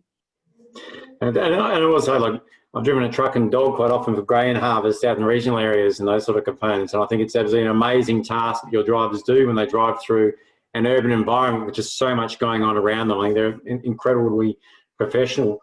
Have you ever had the question here from Len? He's just asking around, is there ever going to be consideration in the construction logistics industry around sort of direct vision equipped trucks at all, do you think? Look, this comes into that productivity question. I've had some really good discussions with companies like Mack, Volvo and others about this. Right now, the productivity impacts associated with that type of a vehicle in Australia certainly makes them less appealing than some of the other vehicles. Having said that, if you look at some of the cab over trucks that we've got available to us right now, those trucks have quite good vision, glass through the doors, etc. And that type of stuff is absolutely taken into consideration through purchase. We've got a new vehicle we're about to start trialling through Volvo in the next couple of months. It's a UD that has very good visibility down through the passenger side door, cab over truck. And it's also equipped with a whole range of technology, including autonomous emergency braking, lane keep assist, radar guided cruise, and the critical one for me there is integrated distraction and fatigue monitoring. So we're pretty excited about that. I also know that Volvo/Mack got a trial unit going in with Boral as well. So between Boral and Hanson, we are looking at new equipment in that space and consistently looking at it as well. This isn't an afterthought. I've actually got a role in my team called Fleet Engineering and Innovation Manager, and it's his job basically to search the market, find stuff for us to test and see what we can find out. That's fantastic to hear, and the fact that you actually work with the other major, Boral as well, and sort of in driving that forward. So thank you so much for your time, Scott. We've got a lot of other questions here which I'll hold through to the end, so don't disappear, and thank you for sharing your personal story as well as part of it. Yeah, thanks very much, Jerome. And I should say, in relation to that, that's ultimately Volvo working independently with Boral and Hanson, Yep. which for me is a great endorsement of what the OEMs are doing out there to try and drive technology and improvement in this space as well. Yep, I think that's a great point. We can't forget about those sort of guys and how those sort of organisations helping improve safety as well. So fantastic. All right, Marilyn, we'll bring you up now. So thank you very much, Scott. So just letting you know, Dr. Marilyn Johnson's one of Australia's leading cycling safety research experts. She's a senior researcher at Monash University Institute of Transport Studies, where she leads the Active Transport and Micro-Mobility Group.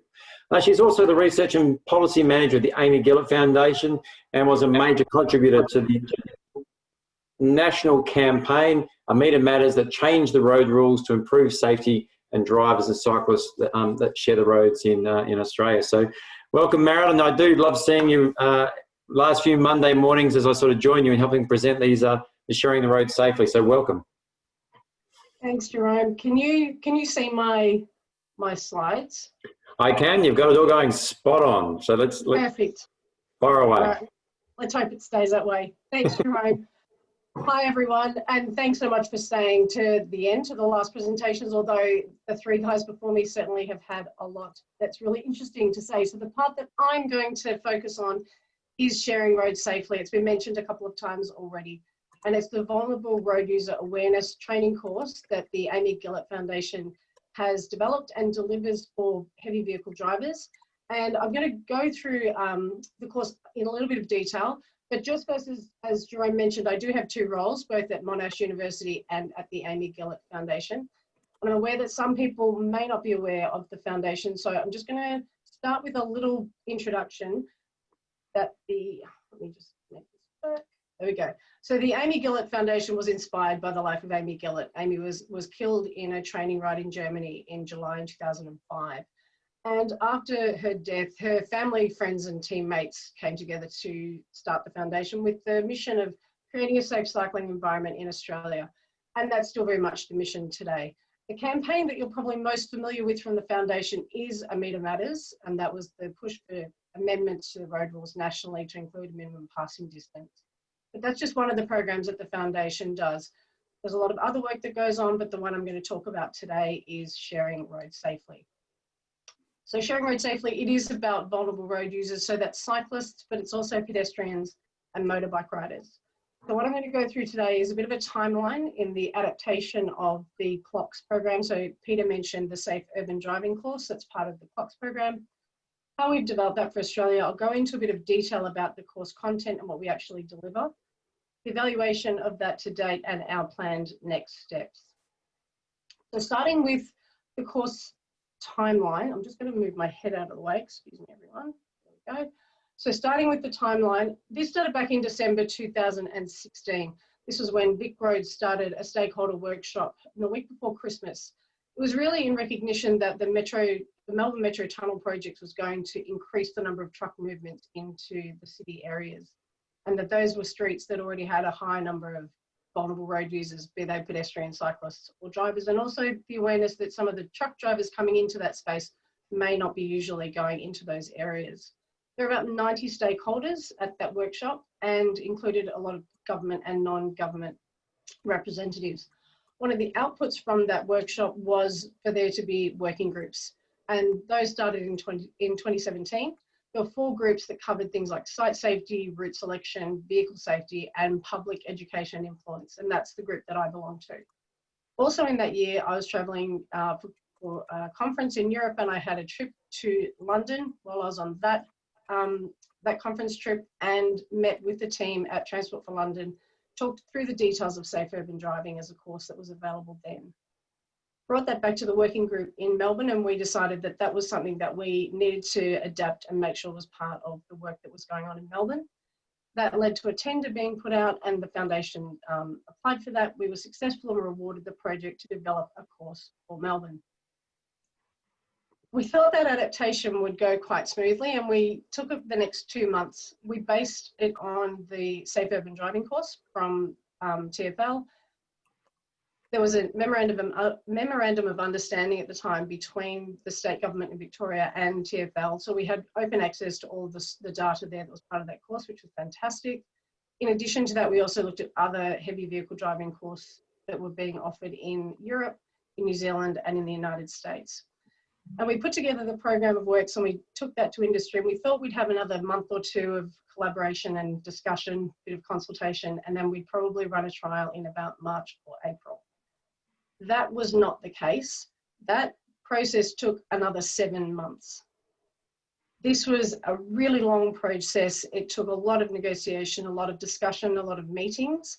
And I'll just step out from the timeline for a minute and walk you through some of the details of that.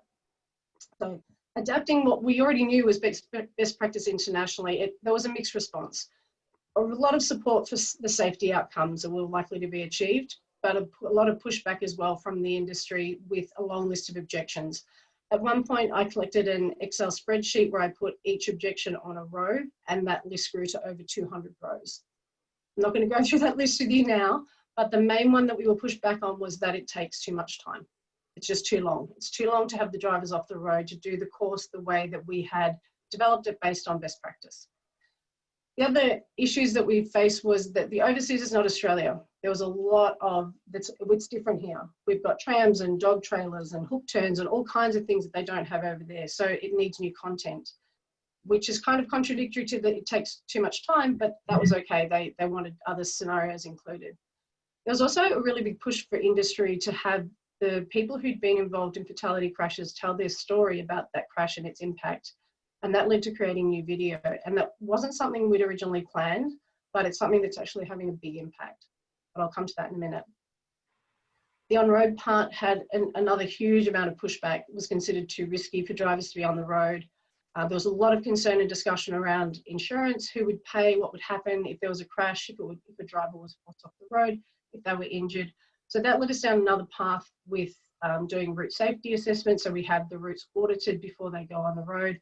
We do that in partnership with Safe Systems Solutions. And the insurance side of it led us down another path with the law firm Lander and Rogers, who helped us to navigate through that area. And also now we work with Cycling Australia, who provide insurance to the drivers for the time that they're on the course. But the drivers themselves were also a huge pushback topic from the industry representatives who were involved in the collaboration, where they were saying that the drivers have incredibly low literacy, many of them can't read, they have poor comprehension. So this led to a number of revisions of any text that was involved in the course to simplify language. There's also an audio component to the online version so that drivers can just listen to the text rather than having to read it. Drivers also were told they didn't have access to a computer or they can't navigate online training. So that led us to doing more work with education developers and online developers to make sure that it's simple to navigate and can be used on a mobile phone. But the biggest pushback that we got for drivers was this one, that drivers are too fat, they're too unfit, and they can't ride a bike. And the one quote that sticks in my head from one of the sessions that we had was this one. The way that the drivers were characterised was that truck drivers smoke a packet of cigarettes and eat 25 meat pies a day. If they get on a bike, they'll have a heart attack and die. So you can tell from some of the discussions that we were having that they were both based in real concern and need for some safeguards around that, whether that be safety audits or insurance, but there was also some emotive responses here. To deal with that one, the way that we've got around that is that we make sure that we provide electric bikes on all the bike courses.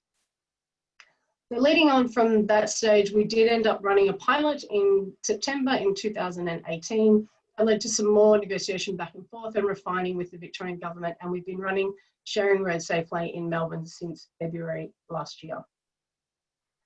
I'm going to talk a little bit of detail about the course itself, but if there's information here that we don't get to today and you're interested, if you go onto the Amy Gillett Foundation website, this is the brochure cover page, so that's what you're looking for.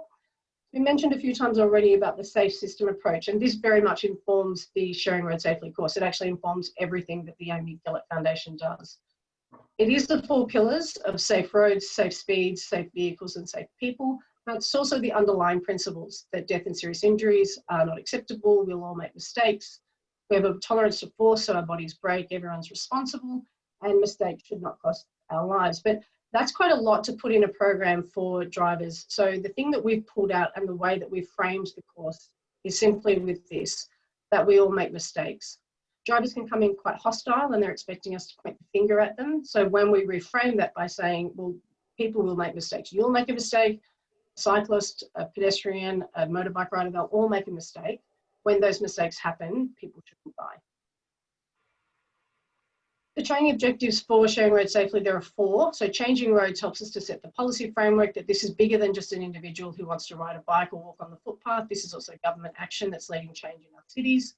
The vulnerable road user perspective is a really strong focus. Also showing our roads talks about what the truck drivers themselves can do in their behaviour when they're driving. And then we do run through some vehicle safety equipment. In terms of the module overview, there are 3 modules. The first one is online. They do this, it takes about 20 to 25 minutes, and it gives them an introduction into the safe system approach, runs through some key scenarios and some main road rules that they need to be aware of, and there are learning quizzes embedded in module 1. Once they finish module 1, they come in to do module 2. Module 2 is a workshop. It's 2 hours, it's face-to-face adult learning, and it's very much a facilitated discussion with interactive activities. I'll go into a little bit more detail here because there's some really important content in here that differs from the approach from the UK.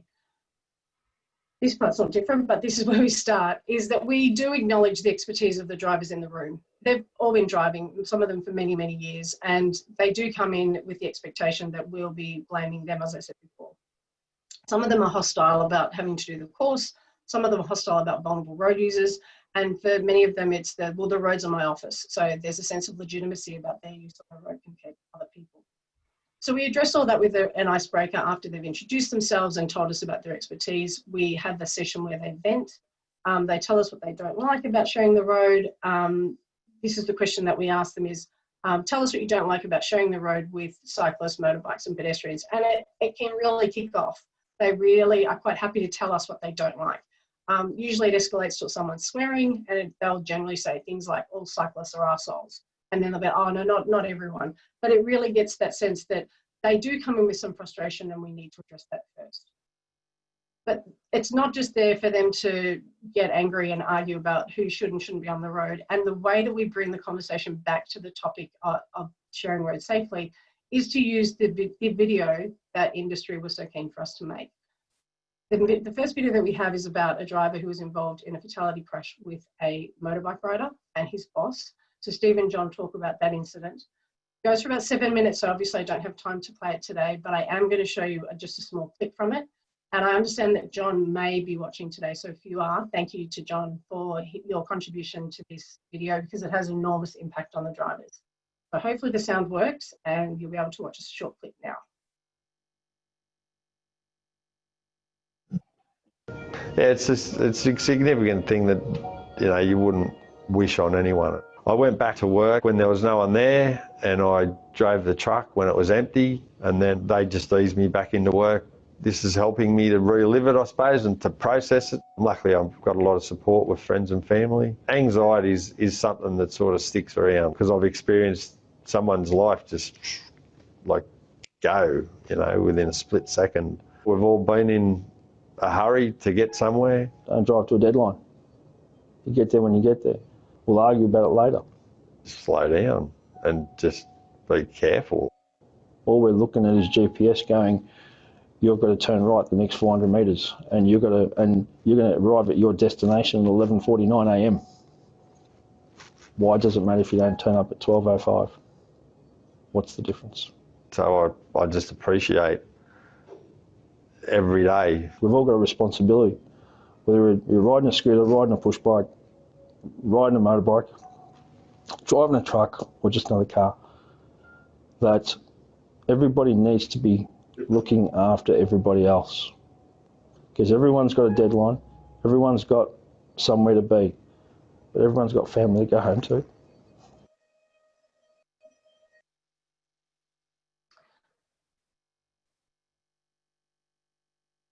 So regardless of where the discussion's gone for the drivers, that video really pulls them back into the purpose of the day.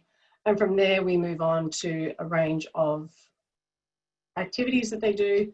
And there's a lot of interactive activities, there's a lot of facilitated discussion, and they talk about a range of different scenarios that they are likely to be involved in on the road where they're engaging with cyclists, pedestrians and motorbike riders.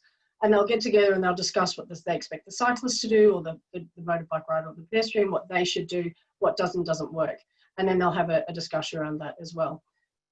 That activity actually then again starts to escalate discussions into the idea that the drivers are all doing the right thing and the cyclists are not. And so it's at that point that we play a second video, which is from Gary. Gary approached the Victorian government during the time that we were developing the course. His cousin Lawrence had been killed in a crash Lawrence was cycling, and it was a truck that was turning left quite slowly when he was killed. And Gary came forward and asked could he please contribute in some way, so we had him make a video as well. This one's a little bit shorter, but I've got a clip as well, so hopefully I've got time and I'll show it to you now.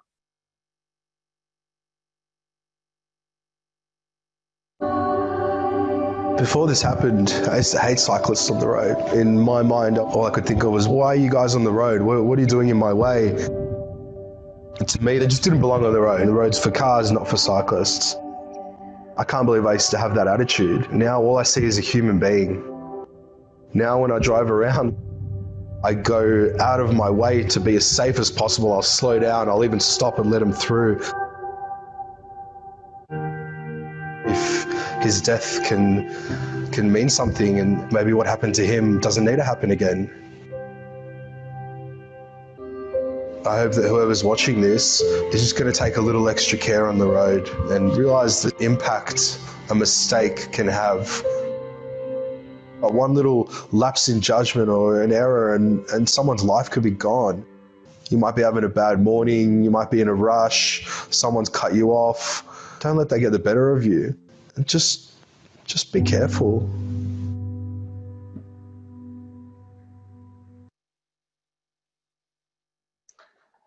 Both videos really resonate with the drivers, and it really helps us to bring those discussions back into the purpose for the course.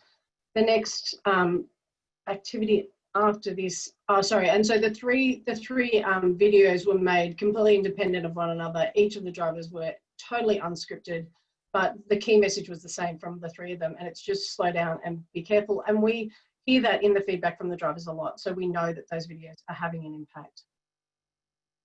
The final activity is around the safe vehicle on the truck, and at the moment that includes the side under-arm protections, the mirrors, the cameras, and the signage on the back of the truck.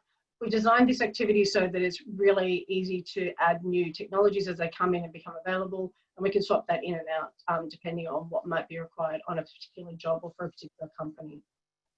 So that's module 2. Module 3 is the third part of the course, and in that module we take the drivers out on the road on bikes. They do the pre-designated route that's about 2 kilometres after they've done a skills check in an off-road area, so we make sure that they're safe to ride before they start. It takes them through public roads, and they're usually exposed to everything from sort of riding alongside parked cars or crossing tram lines.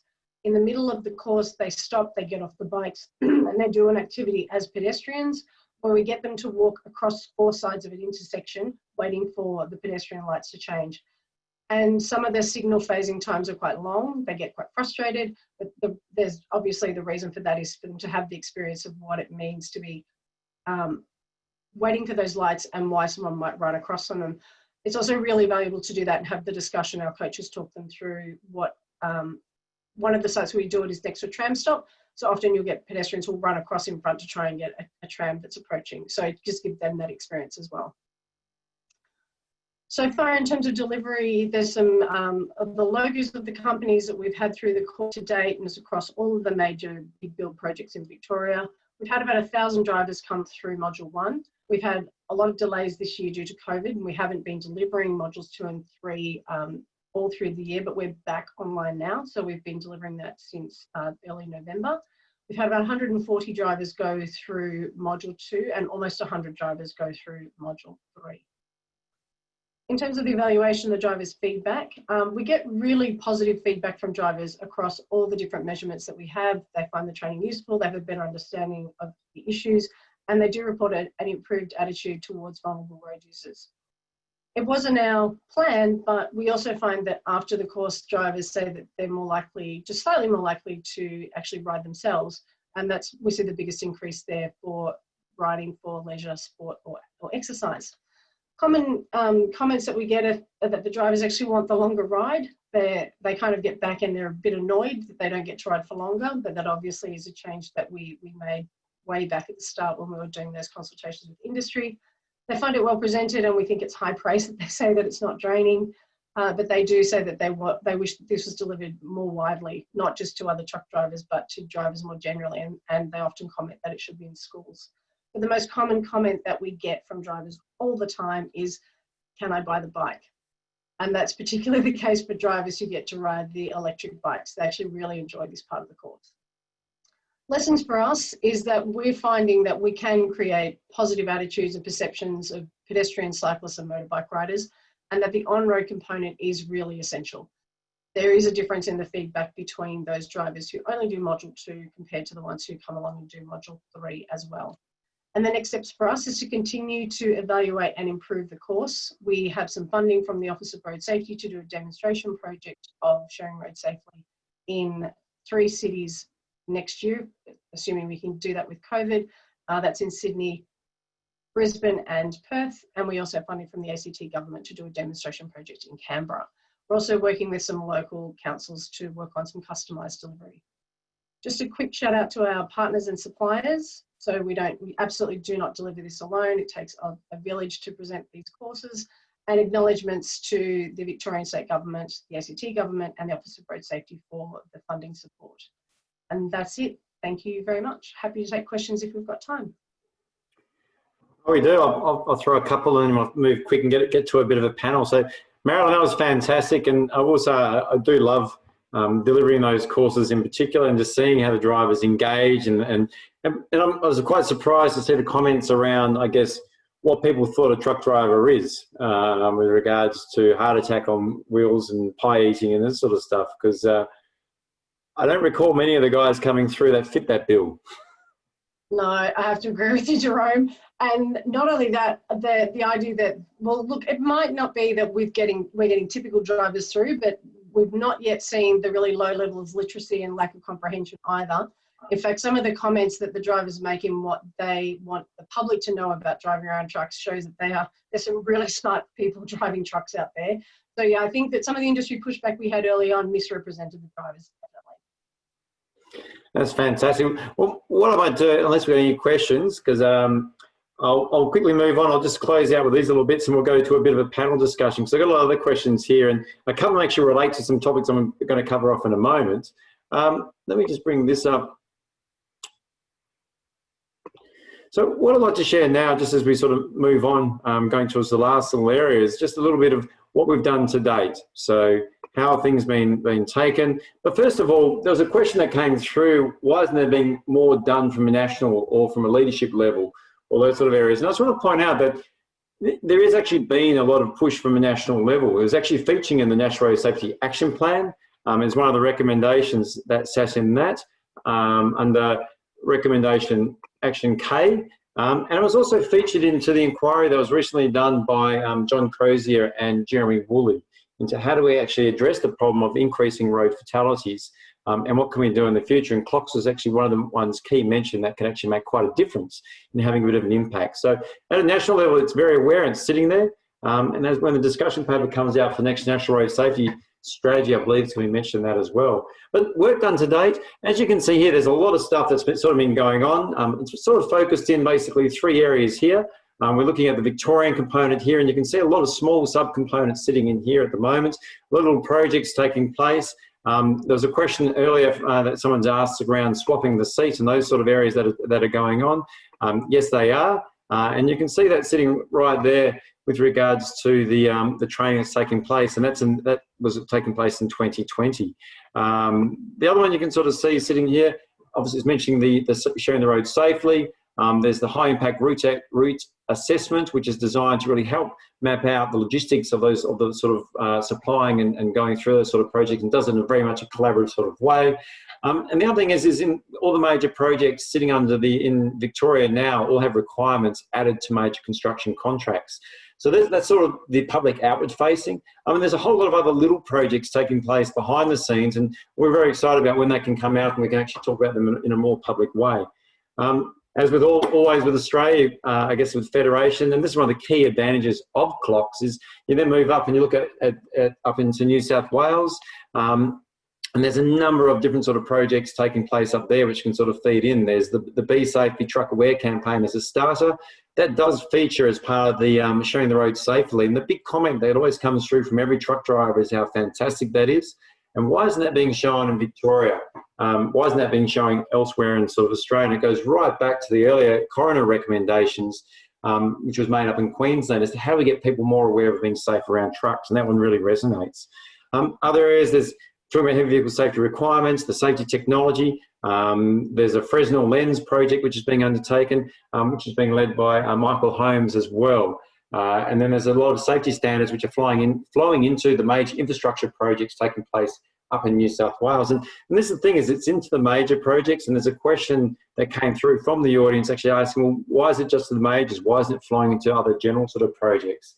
And then from where the NRSPP is sort of sitting, we actually we've gone through, and as we mentioned, we got some seed funding from the National Heavy Vehicle Regulator, Heavy Vehicle Safety Initiative. We've got $100,000 for 2018. And that led us to doing basically phase one, which was delivered by ARB. And the thing is, NRSPP used to be hosted by the Australian Road Research Board, but there was strategic realignment at ARB, and they made a decision that NRSPP was to move on. So we're now shifted over to the Monash University Accident Research Centre. And during that time, we applied for a second round of funding to really get this up and going. But as we were moving between, the comment was we need to make sure, I guess, we were sort of stuck in that hard place at the time. The other part was we actually need to build more critical mass and demand for it. And that's really what we're sort of talking about and doing it now. We also had, as I mentioned earlier, Michael Holmes. He got a grant for the Churchill Fellowship Report, and he went around and actually explored the best practice to improve heavy vehicle safety in urban environments, and has become a real powerful champion for this. And you can listen to a webinar with him in the thought leadership piece, as he won one of the best papers last year. We also have done a number of case studies, and a quick fact as well. So we did one with Langer Rourke, looking at the Central Station with Daniel there, and we did one with the Grasshopper Environmental, exploring around how they're fitting in doing that. So there's a lot of other stuff going on, and we got some quick facts as well, which really touches on that vision angle as we go through it all. What we've got next steps. Everyone, we're sort of creating a memorandum of understanding. Peter mentioned back in the early stages, the key part was bringing everyone together and collaborating around it all. So we're creating a memorandum of understanding. There's a steering group that's signing it at the moment, going up to the chief executives of all the different sort of agency. The other part is we'll have a supporting partners tier as well, and we invite everyone to come on board. You're more welcome to sign up. Please reach out to me after this. And you can actually be amongst some of the first sort of ones to say, well, we're making a commitment to do it. Obviously, being an MOU, it's a gentleman's sort of agreement, but it's really beginning to galvanise where we're going to go in the coming sort of year as well. I mentioned we have a number of case studies and webinars, which will sort of illustrate. So the Safe Load program in the dangerous goods sort of sector with terminals, and we're going to explore that and explain how we can draw the learnings on that. Bingo Industries is doing a case studies with us. And we're going to be really touching on doing a webinar with them. And once again, Daniel's actually expressed interest in doing a webinar speaking around the Langer Rourke approach up in the Central Station as well. So I look forward to that in the new year. We're going to be applying for seed funding to the NHVR and talking to the Office of Road Safety as well. And what can we do to make this into a CLOCS-A? How can we make that into a real operational program for Australia, which means balance around the areas like Scott's, and Peter all raised, and John, how do we sort of make it touch off all those sort of elements? It's good for industry, good for the community and the projects as well. We're proposing to have a bit of a forum in March, April to explore this in more detail, look at the different CLOCS work streams and how they can align. And back so ARB's done that sort of work in stage one, which has developed an initiative sort of outline of a draft guide, which we can sort of look at and adapt and explore as a starting point. And then explore how we're going to do the auditing and quality safety management systems to underpin the local CLOCS-A. We'll refine the governance, draw on other sort of programs. And the key thing is we've got to develop a sustainable model. And then looking forward, we're really exploring around how can we, where's it going to be housed, and we invite expressions of interest to the steering group partners to really identify where the program is going to be hosted as well and take it forward from that sort of point. So as mentioned, our working groups, we're looking at aligning them with CLOCS-A, but obviously that'll be discussed and explored at the forum. And so what is the best sort of structure for that? I guess one, we've got a little bit different to what Peter outlined, is looking at advocating the awareness and sharing the responsibility as well, to really make sure we can have that greater impact in the community sort of space.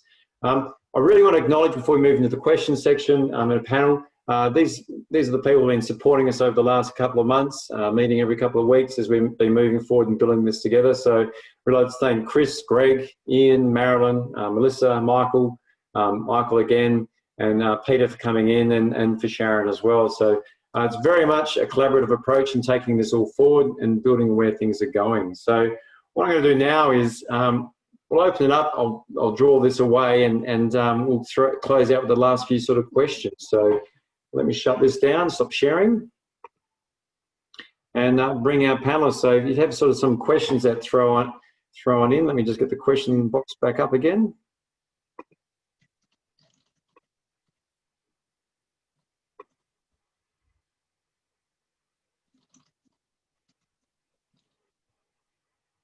Let me see. All right. Key question here, I guess, we'll just start on this on the easiest sort of area. So it draws on, I guess, what you're talking about, Marilyn, and to you, Scott, as well. What are your thoughts, and Peter, what are your thoughts in regards to the reverse role? We've heard about putting trucks onto bikes. What about putting cyclists into trucks? How important is that, do you think? Hi, Jerome. I'm happy to jump in here. I think it's vitally important. I think empathy and understanding works two ways. We've seen the value of taking a truck driver, putting him or her on a bike and letting them know what it feels like to be vulnerable. But I think it's equally important that we put vulnerable road users in trucks. They haven't got the perspective of a truck driver and often are unaware of the danger they're in. Within London, we've been running an Exchanging Places scheme for the past decade, where we place an HGV on the road network and pull over cyclists and pedestrians and put them in the truck and ride bikes around it. All of a sudden they understand that they can't be seen and what a blind spot is. So I think it's equally important. Road safety is everyone's responsibility. So I think, yeah, the more awareness we can bring, the better. I agree with that 100%. The one thing I would say, and I know we're focused on vulnerable road users right now, but it is about all road users. If we target one particular group, and our internal statistics across our broader supply chain show that we have a much larger issue with light vehicles than we do with vulnerable road users. And that's really important for me to acknowledge, and that comes back to my point earlier about a holistic approach that looks at the whole supply chain associated with these things. Absolutely understand that vulnerable road users generally get less of a second chance when they have an interaction, but the risk profile more broadly needs to be taken into consideration with everything. I gave my example of a light vehicle there. I don't know, or my example, heavy vehicle, light vehicle, I don't know who was at fault. Was it my Uber driver or it wasn't my heavy vehicle driver? But I absolutely do know that there was probably some complacency on the Uber driver's side that meant they weren't as alert as what they could have been about what they were doing and where they were sitting. Likewise, that complacency goes to the heavy vehicle operator around their blind spots and other bits and pieces. So everything needs to look at the whole picture. And the empathy piece that was just mentioned by Peter is absolutely critical.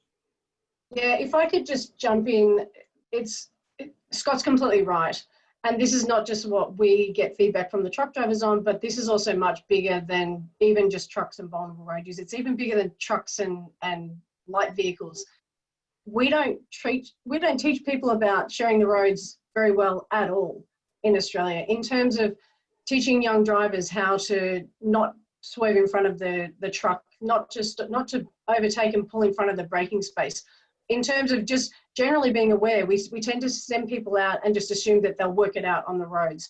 And that's across all the different road user groups. Certainly research that we've done in the ACT about how do you learn about how to share the road with cyclists, drivers generally tell us that they learn from driving. They don't learn about it in the test, and they don't learn about it in their driver training. It's changed in the ACT, but it's definitely not changed nationally.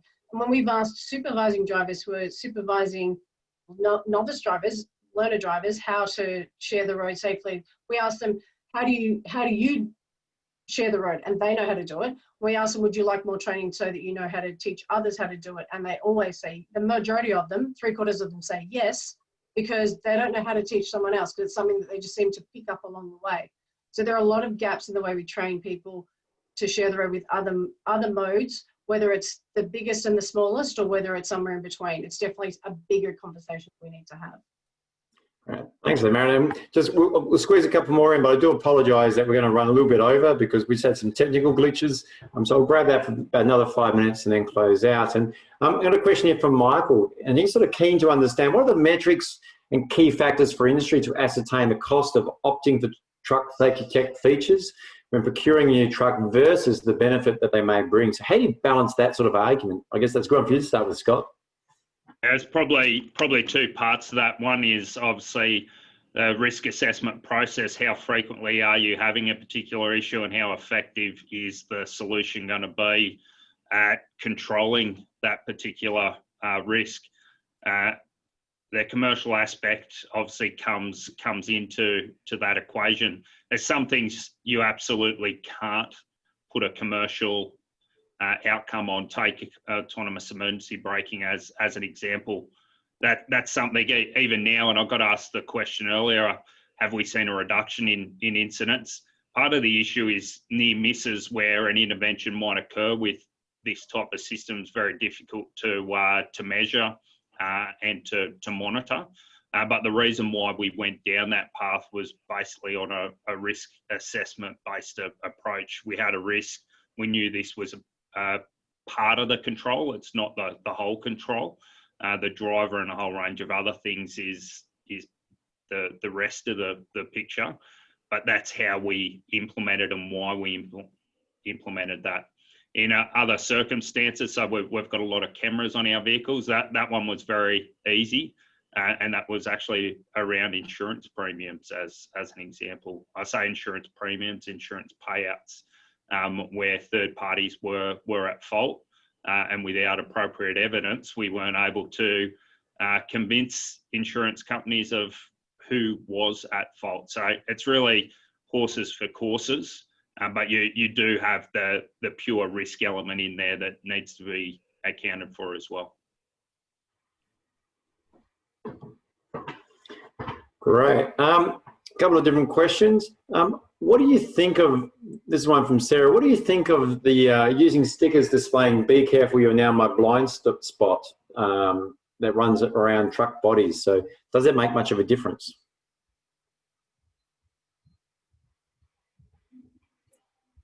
Hi, John. I'll jump in here. Yeah, we've been encouraging the fitment of warning signage on vehicles for about a decade now. It became quite a contentious issue with the vulnerable road user group, primarily because of the messaging we were using, which was stay back. A lot of vulnerable road users feel offended and feel like it gives the driver an excuse to drive poorly. However, we believe that, and we've had research to show from about 10 years ago that cyclists are unaware of the blind spot. So if there's anything that does alert the cyclist or the pedestrian to the blind spot and does improve safety, it can only be a good thing. Great. Thank you for that, Peter. One here for you, Marilyn. Who is liable if the worker attends the VRU and something were to happen whilst the truck drivers are riding the bikes or seriously injured?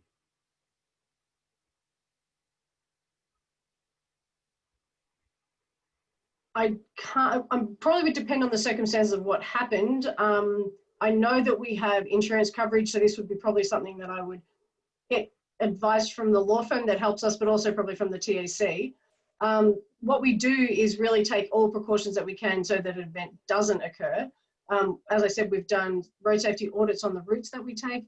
What we also do, and I didn't mention it in my presentation, was we don't send drivers out on their own. So the maximum class size for that module is 15 drivers. And for every 15 drivers, there are 2 at minimum, but usually 3 cycling coaches that go with them. So they do a skills check in the car park or in an off-road area before we send them out on the road to make sure that they can handle the bike safely. And then the drivers ride between the coaches. So there's a coach at the front, the riders are in between with a coach at the end, and more often than not, we have a third coach who sits in the middle. So it's actually, as much as it is an experience of riding the bike, it's somewhat artificial in that when you see a string of 15 truck drivers in high vis, they're pretty visible on the road, more so than a normal bike rider would be on their own. we to date haven't had any need to test that yet, but we definitely have the projection in place if we need. I know how thorough it is. I've seen that in place, and I can certainly attest to that. So I'll put 2 more questions through, then we'll close it down. Question here from Luke. Scott, how do you manage the safety specifications or configurations with regard to the contractor vehicles carrying on behalf of Hanson, and what role is that something that you're concerned about at all? Yeah, look, we have processes in place through our usual contractor management around a range of things with contractors, from ensuring that their trucks are registered, that they have insurances, and that they have safety management systems. In relation to the trucks and the truck specification itself, at this stage, it's more around random spot audits of trucks on site.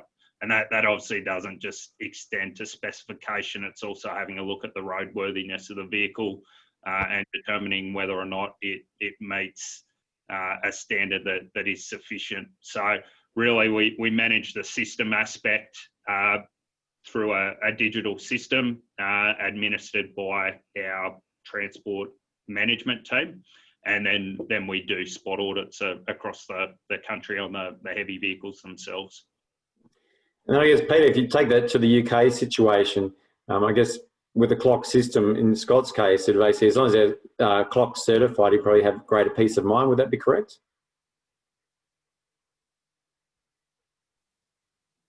Yeah, I believe so. Sorry, Jerome, I lost you there during that question. Was it, would the CLOCS system give them confidence in their supply chain? Oh, yeah. So they're using subcontractors in that sort of sense, I guess, with the CLOCS system, because basically you can't go on those sites. Yeah, that's right. So mandating it through the supply chain, it gets validated. Because it gets validated at construction sites, those vehicles get turned away. There'll be a site access traffic marshal there who will do a walk around check on the vehicle as it's entering site. If it doesn't meet the requirements, the vehicle will be turned away. Now that needs to be taken into consideration on a risk basis, obviously, and depending where that vehicle's come from. But the enforcement of the standard ensures that that standard is maintained. And that's really important when you're talking about investment and you're talking about people embedding this in contracts. If people are competing on quality and not cost, everyone must maintain a certain standard because they've won the work and they must deliver it at the standard that they said they would. Awesome.